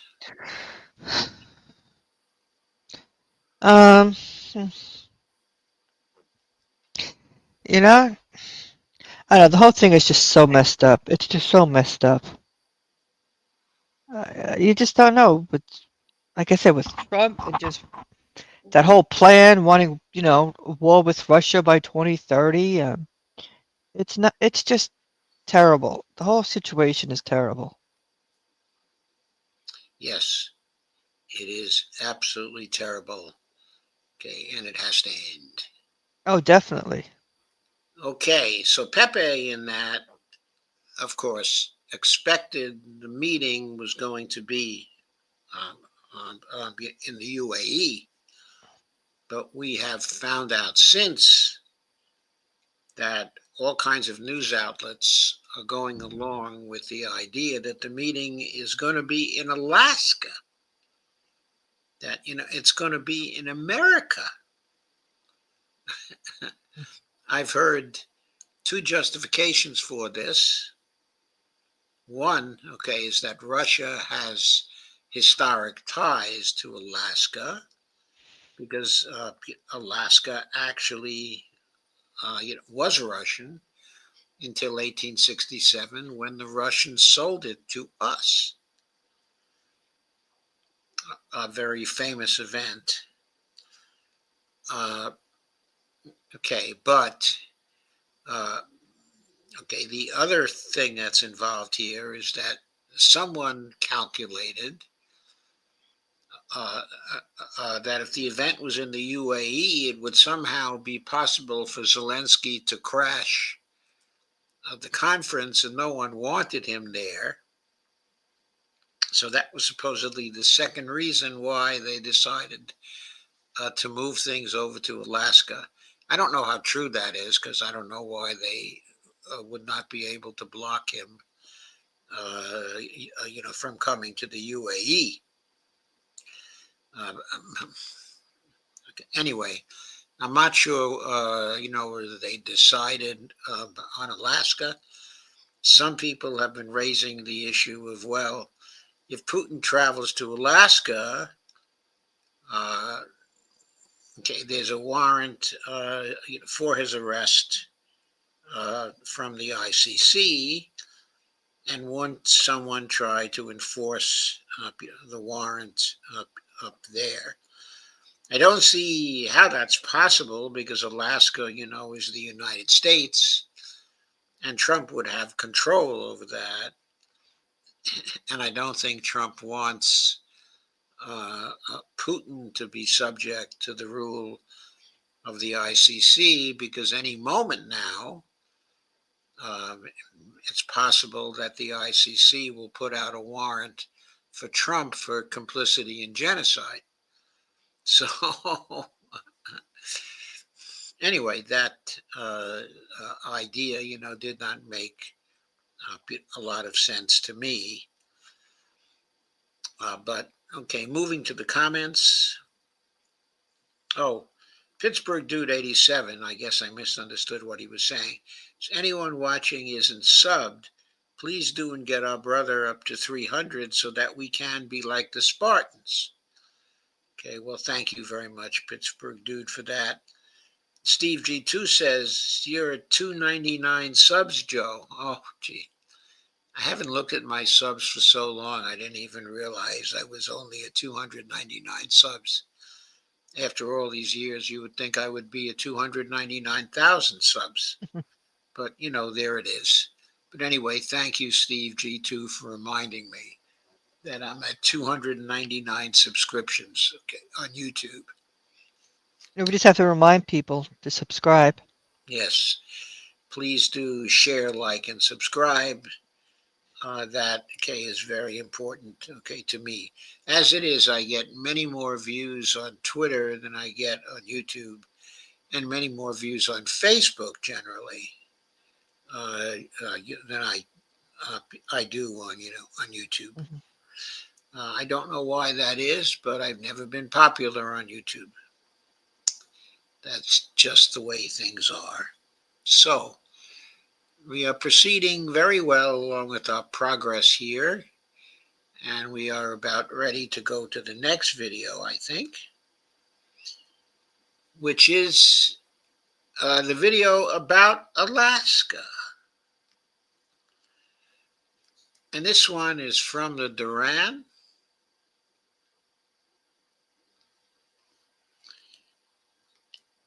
And the two participants are Alex Christoforu and Alexander Mercuris. And they are the two participants who have built up the Duran to such a formidable force, on YouTube. And we will play a part of their video here,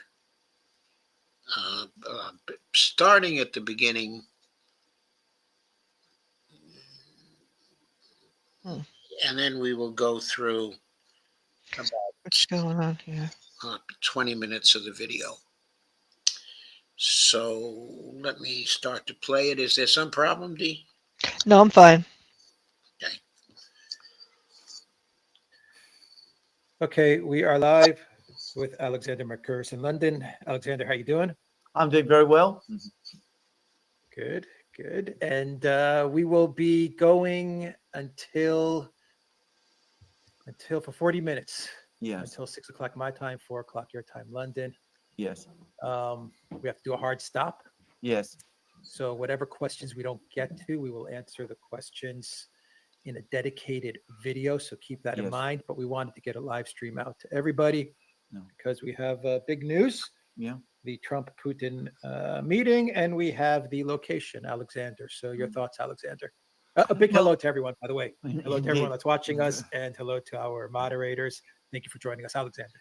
A very big hello. Now, should we go straight in? Because let's just go straight into it. Alaska, Trump, Putin.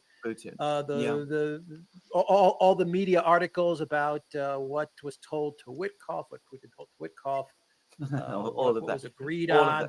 There's a new article, by the way, Alexander Bild, which says that Witkoff misunderstood and he thought there was going to be an exchange of Zaporozhye and Kherson for Donetsk and Lugansk. That's been proven false. It looks like Istanbul Plus. Anyway, you can get yes. I don't think there's been many misunderstandings. I think we're seeing massive spinning operations, and I think this is a thing that people need to understand. You need a very, very level head here. Now, we have a summit meeting, and the key thing to look at first is the time of the summit meeting. So Trump started to make all those ultimatums about a month ago. He gave Putin 50 days in which to come to a deal with Ukraine. He said, if that doesn't happen, then I'm going to impose massive sanctions, massive tariffs. He said he was very disappointed with the Russians, and he seemed to be stepping up military aid to Ukraine via NATO. What happened, and I think this is now absolutely clear, is that most of that was bluff. It was a poker game which Trump basically had to throw. I mean, Putin called his bluff. The military aid is not changing the military situation on the front lines. The United States doesn't have a huge inventory of weapons to send anymore. Trump's domestic base was becoming increasingly unhappy. And beyond that, the sanctions tariff bluff was absolutely called. The Indians refused to back down. I think Trump thought it would be the weakest party.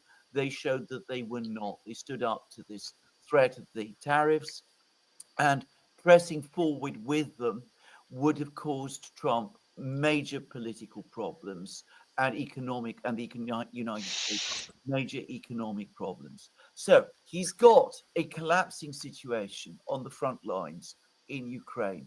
This is Trump's problems. He's got the fact that by making these ultimatums, he's raised expectations that some kind of decisive action against the Russians was coming.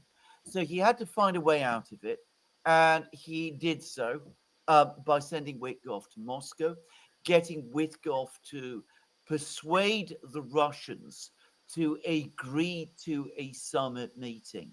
And that was clearly a very, very difficult thing to do. It took 3 hours. Up to now, Putin has been very reluctant to agree to a summit meeting with Trump. And I think there's no doubt at all that Witkoff made proposals to Putin. The media spin is that it's the other way around, but it makes much more sense to understand the proposals coming from the Americans. And what Witkoff obviously said to Putin. So that point is, I think, true and very important. Putin was on a path to decide the issues you know, through the military. Trump had to stop him from doing that because the United States could not fulfill, its military threats, not without getting into a nuclear war. And conventional alternatives were gone because our inventory of missiles and other arms were very, very low. And Trump, therefore, was not able to use anything like that. So he had to get his meeting, through some other means. So, he sent over Witkoff and he made proposals to Putin.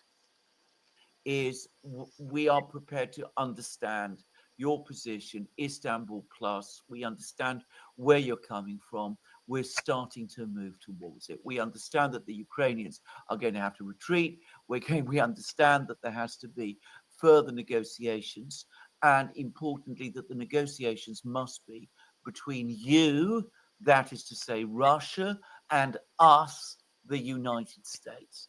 So there was an attempt by... So that was very important, and the reason why the Russians said that is because, of course, they were aware that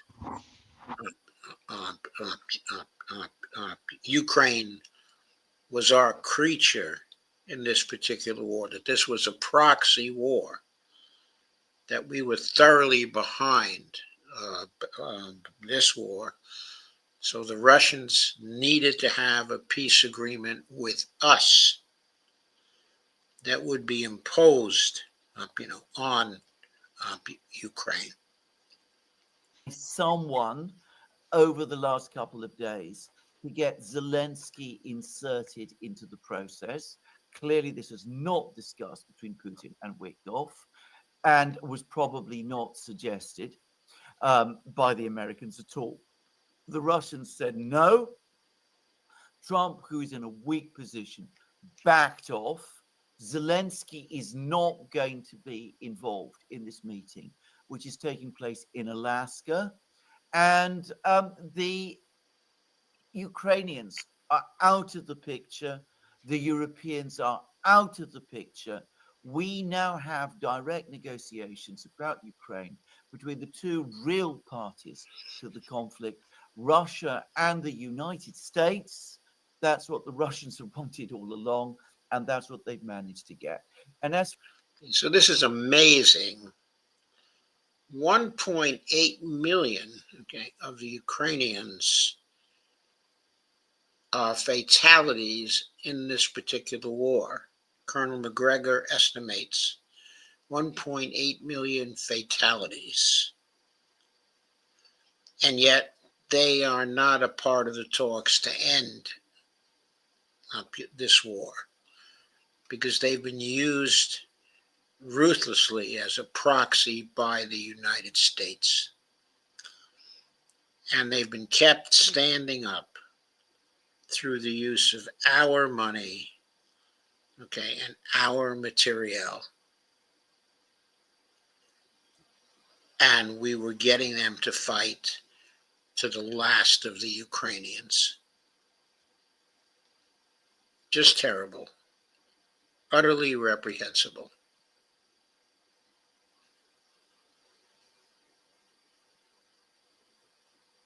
The fact that the summit meeting is happening in Alaska. This is convenient territory from both sides. For Trump, it's in the United States. For Putin, it's very, very close to his own country. It's also a territory that was previously Russian, by the way. Fact people are overlooking, where there is still a Russian cultural presence, where the Orthodox Church, the Russian Orthodox Church, also still has a presence. So it's a comfortable place for the Russians. It's out of the way. It makes it much more difficult for someone like Zelensky to gate crash the meeting, as he might have done if it had happened in the Middle East. So overall, we have a negotiation now between the Americans and the Russians. And though maybe one shouldn't place too much weight on some of the detail that's appearing in the media. The clear indications are that the Americans are moving towards accepting Istanbul Plus. Maybe they're only talking about a Ukrainian retreat from the Donbass rather than Zaporozhye or Kherson. Maybe this hasn't been discussed in that kind of level of detail at all. Who knows? But the fact is that it looks as if the Americans are moving towards the Russians, not the other way around. Will we see? Very important point. The Russians have not indicated that they are willing to compromise. What they have indicated is that their war aims have to be fulfilled. Now, Putin has indicated that they would be fulfilled by the 2 points. The 4 provinces go to Russia, with the Ukrainian troops getting out of the 4 provinces. And the United States renounces the idea that Ukraine is going to go into NATO. Mm-hmm. And this is part, of any agreement. And those are the 2 things that are most important, actually, to Russia, because then they have the power to do the other things they need to do, which is get rid of the Nazis inside of Ukraine and to ensure that Ukraine stays as a neutral party. Istanbul Plus or Minsk 3? Do you think Russia is going to make concessions? No, I don't think there's going to be Minsk 3. I think this is, again, people are always worried about this, but just before. Rightly so. I mean, but rightly so, because of the history. Yeah. But of course, Yeah. Putin himself has said we're never going to agree to anything like that again. And just before all of these sets of announcements took place, a senior Russian diplomat also said that Russia is indeed interested in peace, but it must be a lasting and conclusive peace. So it is not going to be Minsk 3. I mean, the Russians are under no pressure to agree to Minsk 3, and they've excluded it. And I don't think that's a possibility that we should consider at all. Okay, a lot of people talking about the fact that this is going to be in the United States. Yes. This was agreed on in February, Yes. on February 12th, 2025, during the first phone call. Can you explain that? That's right. Back on their very first telephone conversation, Putin and Trump had a really good call. That was in February. Each agreed to invite the other to his country. And the purpose of this time, the way it's going to work out is Putin is going to America, where he will be hosted by Trump. Trump is then going to go to Russia, where he will be hosted by Putin. So this is the start of a process. It's always been envisaged by the 2 leaders, by Trump and Putin, that this would happen. But it looks in which Trump and Putin are going to be negotiating with each other directly about Ukraine. The Russians and the Americans talking with each other about Ukraine. In fact, I think it was in the Financial Times, that the idea is that there'll be phase 1, which is to try to move towards this withdrawal of the Ukrainians from Donbass and some kind of a ceasefire. And then phase 2 will be the negotiations between the Americans and the Russians to come up with a proposal for a lasting peace, which they will present to Zelensky and the Ukrainians. So in other words, the Americans and the Russians deciding between them peace in Ukraine. And if the Ukrainians don't accept it, it's a take it or leave it deal. And if the Ukrainians don't take it, the Americans will go. That's apparently what is being talked about at the moment. Apparently. Do you fear any type of sabotage? So that's clear. The United States will enforce the agreement by telling the Ukrainians that it's take it, or leave it. If you refuse to take it, we leave. You get no more support. You get nothing from us. And by the way, there's a further extension of that possible.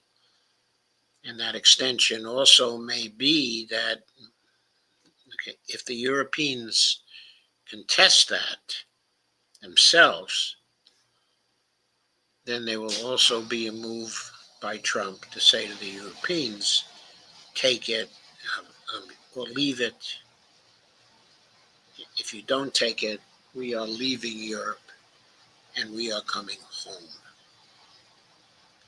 That's the further implication of that. Very serious implication. Lots of prospects of sabotage. I mean, we had the person who was prowling around the television and newspaper studios telling everybody that Zelensky would be coming to the meeting and that it was a deal breaker for the Americans if he didn't go.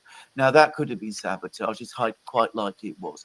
Zelensky has already published statements saying that he's not happy. Basically, that's what he's saying, that there's no question of territorial swaps or territorial surrenders or anything of that kind. It's it's exactly the kind of statement you would expect from Zelensky. The Europeans are up in arms about this, and there's already been a very, very strong article, well, not an article, editorial comment in the Daily Telegraph in Britain, which is the voice of the London government on these matters. It says no territorial concessions to Russia, better a continuation of the war than what they call an unjust peace. And of course, however, the London government, of course, is about to fall, and Nigel Farage will likely be the next one to become the prime minister in the UK. We don't know whether he will want to continue the kind of support which the UK has given to Ukraine. Particularly, we don't know whether he will continue the MI6 support to Ukraine, which has been so important for the Ukrainians. In other words, a lot of the special operations that were executed by the Ukrainians, which have been damaging to the Russians, were planned, and the execution was assisted by MI6, CIA, and maybe Mossad also.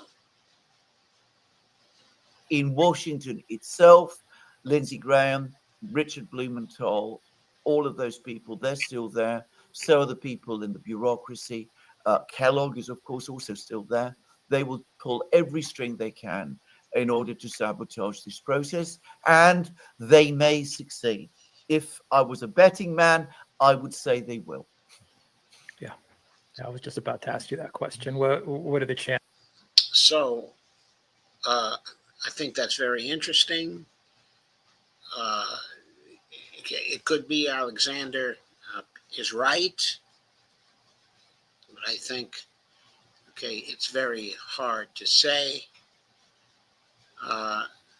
It's very hard to say because Trump tends to cave into things very easily.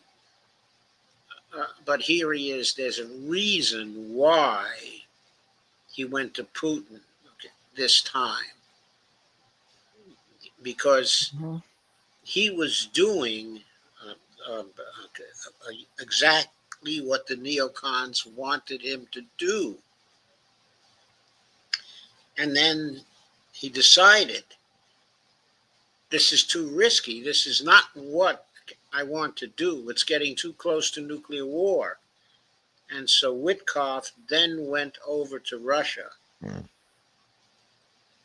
started his thing. So Trump has a gut fear of getting into a nuclear war. It's been said that he's gone over to the neocon side. But at a gut level, I don't think he's gone over to the neocon side because I think he has a healthy fear of an escalating conflict inside of Russia. I think some of the military people have gotten to him about the military disadvantages which exist for the United States, and that Trump is in serious internal conflicts about what to do. That explains why Witkoff has gone over there. I agree. All these other forces are going to try to move him back up in line. But I don't think anybody knows whether they will succeed or not. It remains to be seen.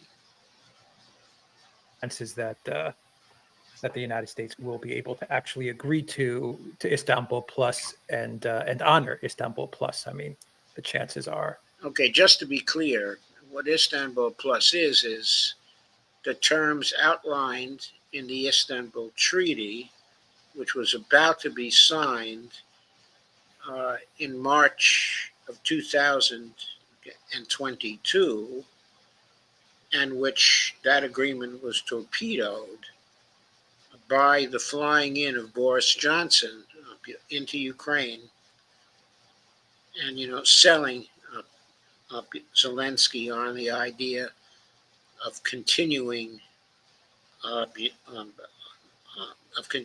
fight against the Russians. That is the decision that led to all the fatalities inside of Ukraine and the fighting of the 3.5 years that have gone by since that time. Okay. So what is the plus part of the Istanbul Agreement? The plus part is that all of the territory Russia has gained in this war will go to Russia. And the plus part might also include further provinces which the Russians may be able to negotiate or conquer between now and the finalization of the peace agreements. So that's the plus. And it can be a very, very important plus.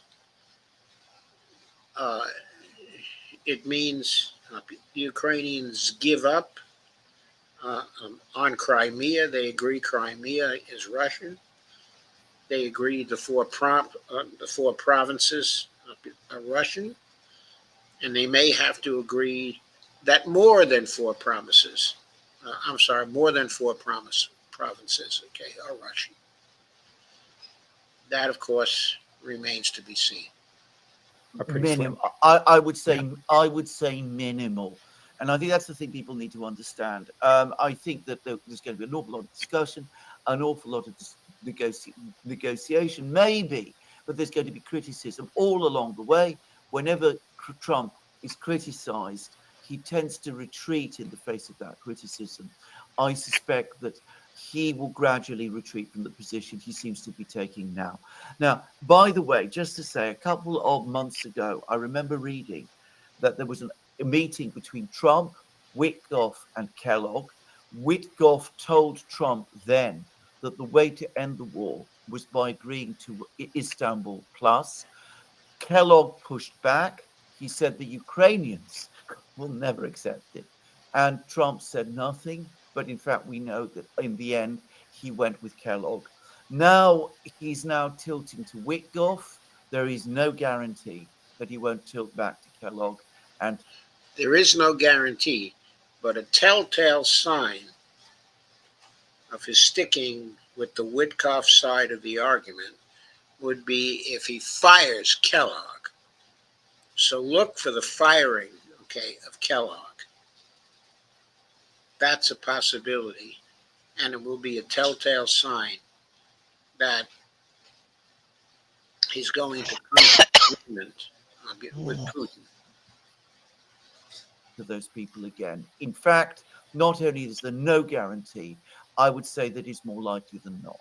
Much more likely than not. Yeah, but now on the front lines, the Ukraine military is losing very bad, and I think one of the main factors that has brought the United States to the negotiating table with Russia is the fact that the Ukraine military is collapsing across 4 or 5 different regions. From what I understand, Alexander, once Russia decides to really push hard Yes. in all of these various regions, they can all collapse very quickly, and all of them could collapse at the same time. I mean, that's how Absolutely. bad the situation That- is on that the is- front lines. And it starts with Pakrovsk, and it goes all the way to Seversk and Kherson and Kupiansk. It's a very bad situation for the Ukraine military. That It reminds me of the Debaltsevo in a way. It is. It's exactly the same. You remember with Debaltsevo was about the Ukrainian army was about to be completely defeated, and that forced Merkel to rush to Moscow, meet with Putin, try to get him to stop the battle at Debaltsevo to save the Ukrainians, and that ended in Minsk too. Now, the same process again.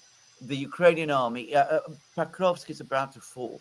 Now, I mean, I say that I've just been reading reports. These are all, every single report I've read over the last 2 hours has been from the Ukrainian media. They are all saying the situation in Pakrovsk is disastrous. They are admitting that the garrison in Pakrovsk is surrounded. It's an absolute crisis. We've discussed what an important place Pakrovsk is.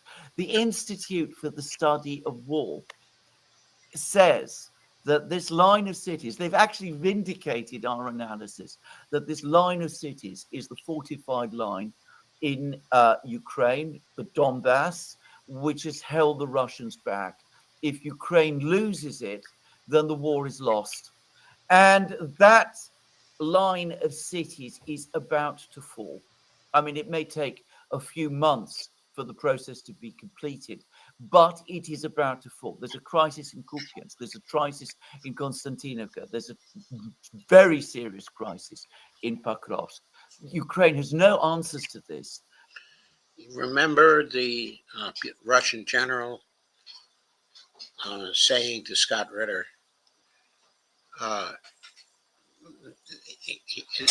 just a couple of months now, which translates to the middle of October. Okay. The United States has no answers to this. And that is why we're suddenly seeing this enormous push for negotiations with the Russians now, because the Americans know that the collapse is on its way. And that's why they're prepared to cede Donbass, because they know that Ukraine is about to lose it anyway. Well, they're going to have to see Donbass and Zaporozhye and Kherson in its Ultimately. entirety. Ultimately, and no one's talking no to NATO. No one's talking no to the EU. I mean, we haven't seen articles talking about this at all. They're just talking about territory.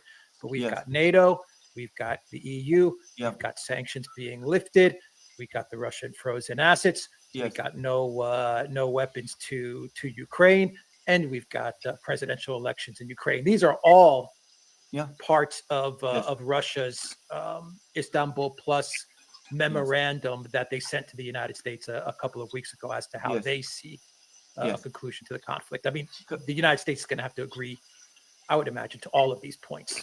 If they're going to agree to anything at all, more likely, that's what I'm saying. More likely, they won't be able to, because these demands are such that they are not really such as the Europeans or the Ukrainian Zelensky will ever accept. And we come back to that Daily Telegraph editorial. They said, better a continuation of the war than an unjust peace. Translate that into real English. What they're saying is better Ukraine be defeated on the battlefield than we make these compromises, which will put us in a weaker position, because they will compromise the whole position of NATO and the likelihood of us being able to persuade the United States to commit to NATO long term and to remain in Europe. Okay, so one more question, and then I'm going to read through the super chats very quickly. Once again, we are going to end this live stream in about 20 minutes. Yes. So what does Trump do when Zelensky and the Europeans and the UK say no way to Istanbul Plus? Does he escalate and go with the neocon Kellogg policy of escalation and continue the war? Or does he, as the Wall Street Journal reported, does he use this as an excuse to walk away from Ukraine? I think That's a tough one to answer. It's a very, very tough one because, of course, that's a question of reading Donald Trump's mind. Not now, but when this whole process reaches that point, because Donald Trump probably hasn't even planned it out to that level. But my own guess is that he will walk away. I mean, what is in it for him by clinging on? He'll have met with Putin. He'll have had his meeting with Putin. We'll see what comes out of that meeting. But as you correctly said, the Russians are not going to be making any fundamental concessions. Even the American media ultimately is accepting this. So the Russians will not make concessions. The Europeans and the Ukrainians will say no. And at that point, I think he will walk away. And I think he will walk away without imposing the sanctions and the tariffs that he talked about. He will tell Lindsey Graham and Blumenthal, look, I tried it. You see what happened with the Indians. You've seen what the Chinese are saying. You can do all the numbers yourself. You know how bad this will be for the United States. I don't think we should do this. It won't work. Yeah, but you know what Lindsey Graham is going to say? I know exactly what Lindsey Graham is going to say. President Trump, we got 55 billion in the pipeline. Yeah, I know exactly. Let's get this 55 billion. Going. Let's get it to Ukraine. Let's not stop the grift. I know. I mean, this is where we come back to the mistake Trump made all the way back in April, in my opinion, when he let these people have the time of day. I mean, he should have told Lindsey Graham then, Lindsey, what are you doing? I'm not really interested in this. I'm looking to get us out of this war, not to get us deeper in. And that's what he should have said then. And if he called in the senators, the Republican senators, and told them the same thing and told them this is really very unhelpful and cuts completely against my policies and my understanding of American national interest, that would have killed the whole thing then. But he didn't do it, and now he's on the back foot with them. And I don't really see any good way out of it for him. I mean, he's a political Houdini. He manages to find escapes. I can't really see how he's going to find a way out of this one. That's my own view. Well, he can stay strong and push back on the neocons and truly walk away from this. But what are the chances of that? Yeah, we'll see. Who knows? Yeah. Anyway, Commando Crossfire says, now we see if Putin can break the cycle of Russian leaders. Okay, so that's it. Okay, so in the end, what Alexander was saying is that he thinks Trump is going to fold, but then at the end of the podcast, he says, okay, he thinks that Trump, is just going to walk away. But if he walks away, then he won't be folding. He will be giving in to what the Russians want. Because if the United States withdraws support because Trump is walking away, then where is the opposition to the military success of Russia? If there's no more aid for Ukraine, then Ukraine cannot continue the fight. And Ukraine is collapsing right now.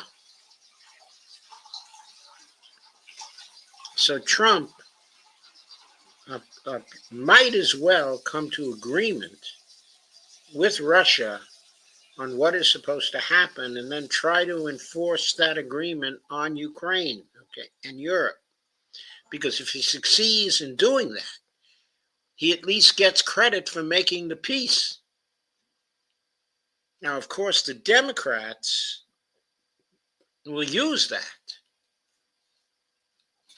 to attack Trump in 2026 and to say Trump lost the war, in Ukraine.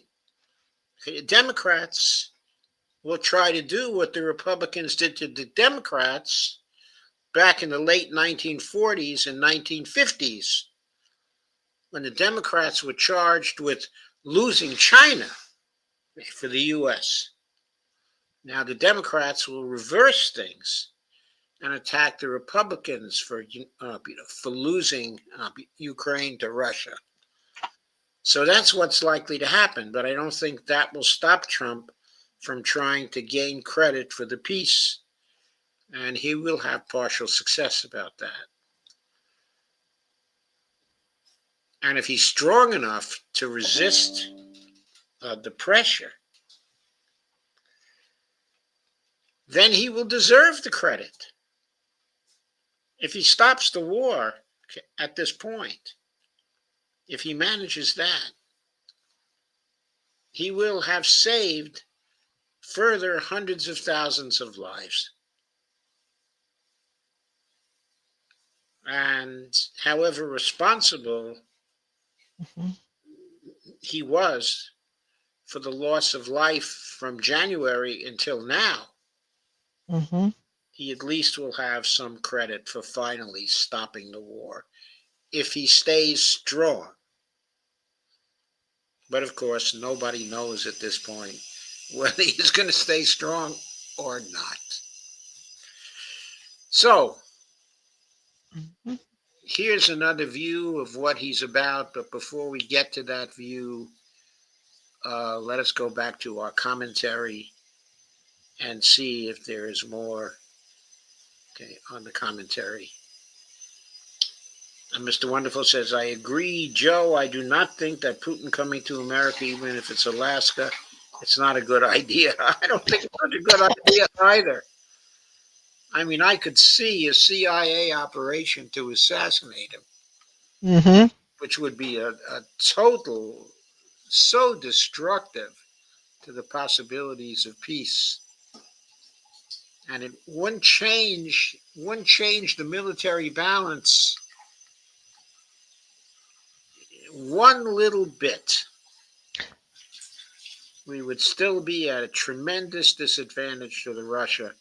The collective West would be a tremendous disadvantage, and it might result in terribly destructive attacks by Russia on the whole of Europe, because the Europeans are too stubborn just to back off. They may be planning for a war with Russia in 2030. But right now, they're not ready for a war with Russia. And that is what they're going to get if they insist on continuing support of Ukraine. Steve G2 says, Israel is holding a U.S. citizen, 16-year-old American teenager, Mohammed Ibrahim, who is being illegally held in an Israeli prison. He may have thrown a rock. Yeah. Awful. Steve Wolpern says, I'm back. Tom Kopp says, you're welcome. Number 300. So I guess we've grown to 300 subs. Well, that's wonderful. It is a milestone. So thank you very much, everybody who has helped us to grow to 300 subs. How many more do we have to go to be monetized, Dee? You have to be up to 1,000. To 1,000, right? So it's taken us, 5 or 6 years to get to 300? Well, maybe we can accelerate this a bit. Yes. Well, you got to keep mentioning it over and over again about subscribing. Yes, I know. And of course, I am much more interested in the content of things that I'm mentioning over and over again. Same here. I don't do that, and that's where I lack it too. But when I hear other people, on their shows, they will mention about like, share, subscribe, and yeah, they constantly mention share, like, and subscribe. Somehow I've got to do that. Well, our last piece now is coming up, and this is an entirely different tack. It's from Larry Johnson. Again, would you like to read this, Dee? Sure. Okay, it's up for you then. Okay. Okay, let me. Stage for more war. No, it's. Oh, okay. While Trump talks peace, is the U.S. setting the stage for more war? Yes. So here is the neocon ace in the hole. Oh god, this was sick. There we go. Okay, this is a picture, okay, of Aliyev, who is the president of, Azerbaijan. And he is shaking hands with Pashinyan, who I believe is the president, of Armenia, in front of Trump, who was trying to broker a peace between these two guys. Okay, so the Americans can conduct various kinds of undercover operations in their country, which will serve to place an obstacle between the growing bridge between the Iranians and the Russians, and will also create all kinds of trouble for the underbelly of Russia in the Caucasus. Exactly, that's what we do. Right. So please go on, Dee. Trump and a raft of pundits and U.S. intelligence officials continue to operate on a set of false assumptions and delusional beliefs about Russia and the war in Ukraine. Cy Hirsch is out with a new article, and the quotes from his source or sources in the Trump administration illustrates this. Yes, honey, go ahead. The article is titled, Will Trump Meet Putin? As of now, the answer is yes. The meeting is set for next Friday in Alaska. I want to focus on 4 paragraphs from Cy's piece that illustrate the continued failure of the West to understand what Putin means by, quote, root causes. Here are the choice quotes from Cy's article. Okay, before we go to the choice quotes from Cy's article, okay, I have to say, one of the stupidest things ever is the failure of the West to understand what Putin means, by the root causes of the war. Mm-hmm. What Putin means by the root causes is the foreign policy of the West to try to harm Russia or destroy Russia and to conduct various kinds of operations aimed at this objective. What is so hard to understand about this? What the Russians are calling for is a change in the foreign policy of the collective West, and especially the United States. And until they get that change in foreign policy, there will be no peace. Nothing is easier to understand than that. Keep going, Dee. Okay. Putin talks to Witkoff because he understands he's got power and speaks for the boss. A knowledgeable U.S. official told me. He said it was Witkoff who understood that the way to get Putin's attention was to cut off his access to the oil markets in India and China by increasing the U.S. secondary tariffs on both buyers. Interest rates in Russia have risen to 18%, and the economy hit hard by the cost of the ongoing war is limping along in part due to Putin's ability to keep on selling government bonds to Russian banks. The official told me that in essence, Witkoff, quote, has said to Putin, you need the oil money and we can control the market. The official's point was that Trump, along with many elsewhere in the world, used settling the war in Ukraine as an acknowledgement that Russia has seized large chunks of Ukraine, and any settlement would involve agreements about new international borders. In other words, it has been just another territorial war.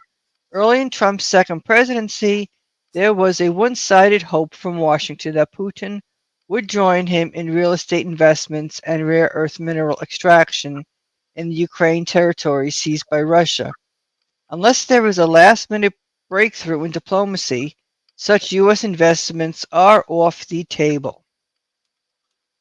I was told by the U.S. official and other experts on the war that Putin and those in his government want more than a big chunk of Ukraine. They want to keep Ukraine demilitarized, out of Western hands, and especially out of NATO. Put another way, they want to guarantee that Ukraine will never be a serious threat to Russia again. President Vladimir Zelensky of Ukraine wants to join NATO and to remain in power, but he's playing a losing hand in the war and has been slipping in recent polling. Here is the first flawed assumption. It has been just another territorial war. Russia does not need the territory because it already is a massive landmass that covers 11 time zones. This war was provoked by NATO expansion to the east. That's the point that Trump and his team still do not grasp. The draft treaty that Putin presented to Biden in December 2021 was all about pushing NATO away from Russia's borders, which explains one of Putin's goals for the special military operation, demilitarization. Then there is the false belief that the U.S. can cut off Russia's access to the oil market in China and India. The official told me that, in essence, Witkoff has said to Putin, you need the oil money and we can control the market. Since Trump announced the tariffs against China and India, both governments have rejected the Trump tariffs as irresponsible interference with their economies, and they are continuing to buy oil from Russia. If Witkoff is so dumb as to believe that was a credible threat for Putin, then Trump is being set up for failure when he meets with Putin. Tsai, who is not an economist, gets it completely wrong when he suggests that Russia's economy is in trouble because Russian interest rates have risen to 18%, and the economy, hit hard by the cost of the ongoing war, is limping along in part due to Putin's ability to keep on selling government bonds to Russian banks. Wrong. Russia's central banker raised interest rates to 21% in October 2024 in order to combat inflation. During the second quarter, the rate was dropped to 20%, followed by another cut to 18% in the third quarter. This was sound fiscal policy, which achieved the goal of slowing the growth of Russia's economy to 1.4% in the second quarter. The Russian central bank is going to make addition cuts probably in September, and is projecting that the economy will grow by 3% in the fourth quarter. Here again, Tsai is being fed a line of Western bullshit that is still predicated on the assumption that Russia is a gas station masquerading as a country. Tsai's source finally gets one thing right. They want to keep Ukraine demilitarized, out of Western hands, and especially out of NATO. Which brings me to the title of my article, today's White House ceremony that featured the leaders of Armenia and Azerbaijan signing an agreement to end their conflict, with Armenia coughing up major territorial concessions is just an extension of the plan the U.S. tried to execute against Russia, Ukraine as a proxy. While not included in the agreement, Armenia reportedly plans to withdraw from CSTO by early 2026. The CSTO is the Russian-founded military alliance in Eurasia, consisting of 6 post-Soviet states: Armenia, Belarus, Kazakhstan, Kyrgyzstan, Russia, and Tajikistan. Moreover, the U.S. also reportedly secretly promised NATO membership to Armenia and Azerbaijan for signing on to this deal, which would give NATO access to the Caspian Sea by virtue of the Zangezur corridor. And here is the kicker. If true, some Telegram channels claim that U.S. troops are set to be deployed in Armenia within the next 48 hours. In other words, rather than ratchet down tensions and reduce the threat of NATO, Trump is signing off on a plan to continue the NATO encirclement of Russia. So yes, Trump is setting the stage for World War III if he is serious about adding Armenia and Azerbaijan to NATO. Friday was Roundtable Day. Nima hosted Larry Wilkerson and me this morning, and the judge held his regularly scheduled intelligence roundtable with me and Ray McGovern. Okay, so I think Larry is very correct to call attention to this. Yes. But what I would say about it is that,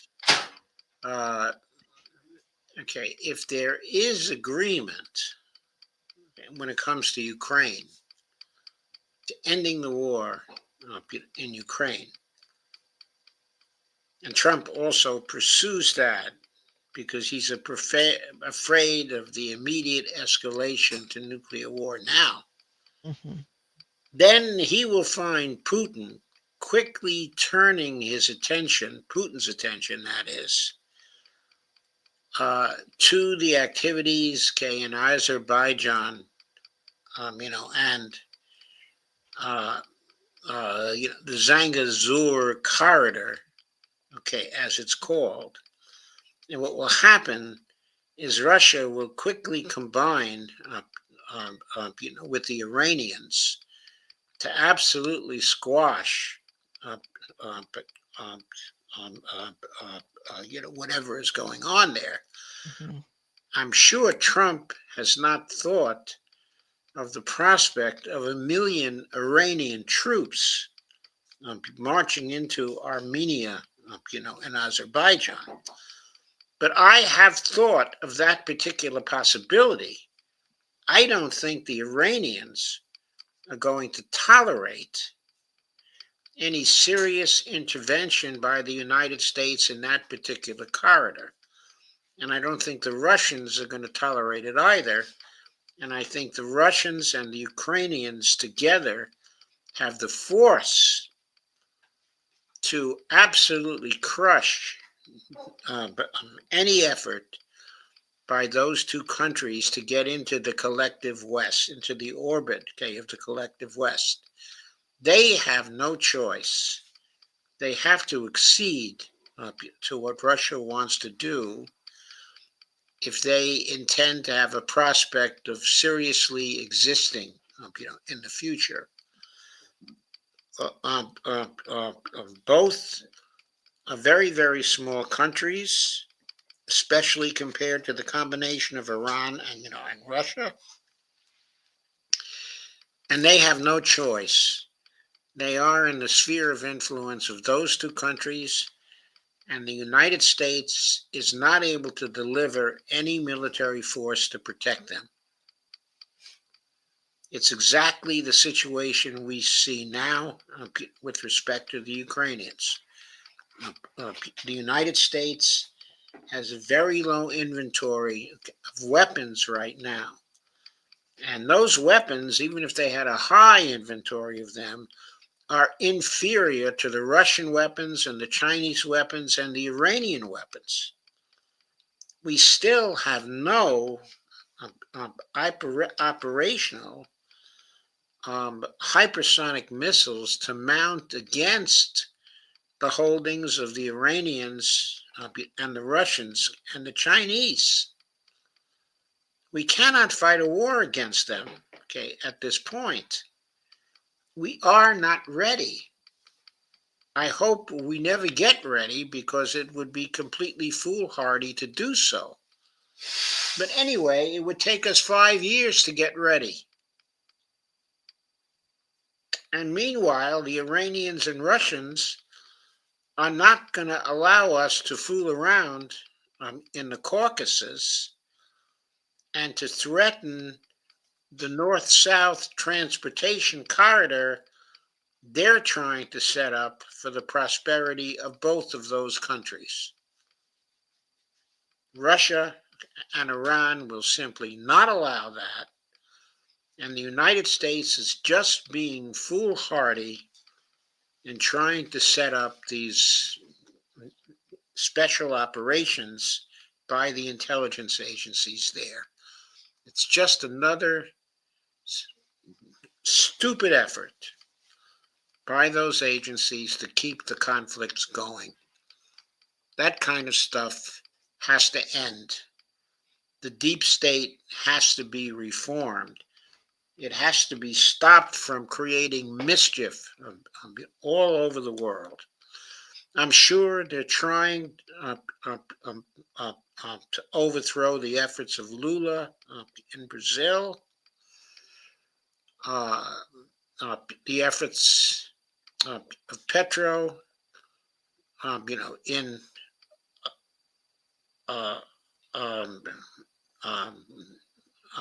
what he's trying to do with respect to Colombia.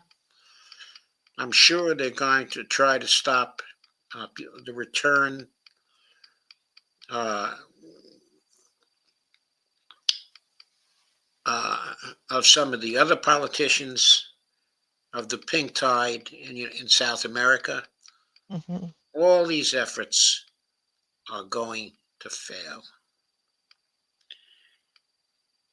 They're not worth our pursuing. We have to change our foreign policy so that it respects the sovereignty of other nations. We have to change our foreign policy so it becomes a collaborative foreign policy, so that it becomes a win-win foreign policy. That is the only way we'll be able to compete with the Chinese and Russians going forward.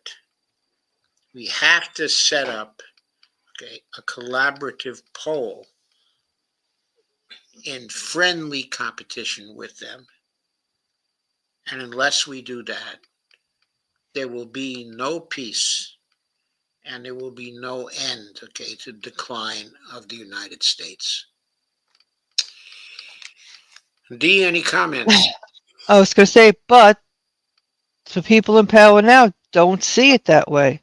They don't realize, what they're doing. We're just falling in the pit. It's just a horrible, horrible situation. It's a horrible situation. They are bloody fools, and we need to get rid of them as soon as possible. Definitely. They need to be taken out of power as soon as we can manage it, because they are destructive for the national interests of the United States and for the future of the United States. Let's see if we have any last minute commentary on here. I guess we don't have any. And so I think it's time to say good night. Yes. Good night, everyone. Good night, Bonnie. Good night. And good night to you, Dee, and thank you for coming. Oh, you're welcome. Good night, everyone. Okay, good night, everybody. I'll be seeing you again on Tuesday, and I think Dee may have a stream before then. Yes, if Madeline's up to it, Madeline would like to go live Sunday evening at 9:30 p.m. Oh, that would be great. So we'll see how it goes. Okay, thank you, Dee, and good you're night, welcome. Steve. Good. Let me see how to get out of here. Yeah, Steve is saying good night to us. Yeah, good night, Steve. Good night, everyone. Okay. Okay, good night, folks.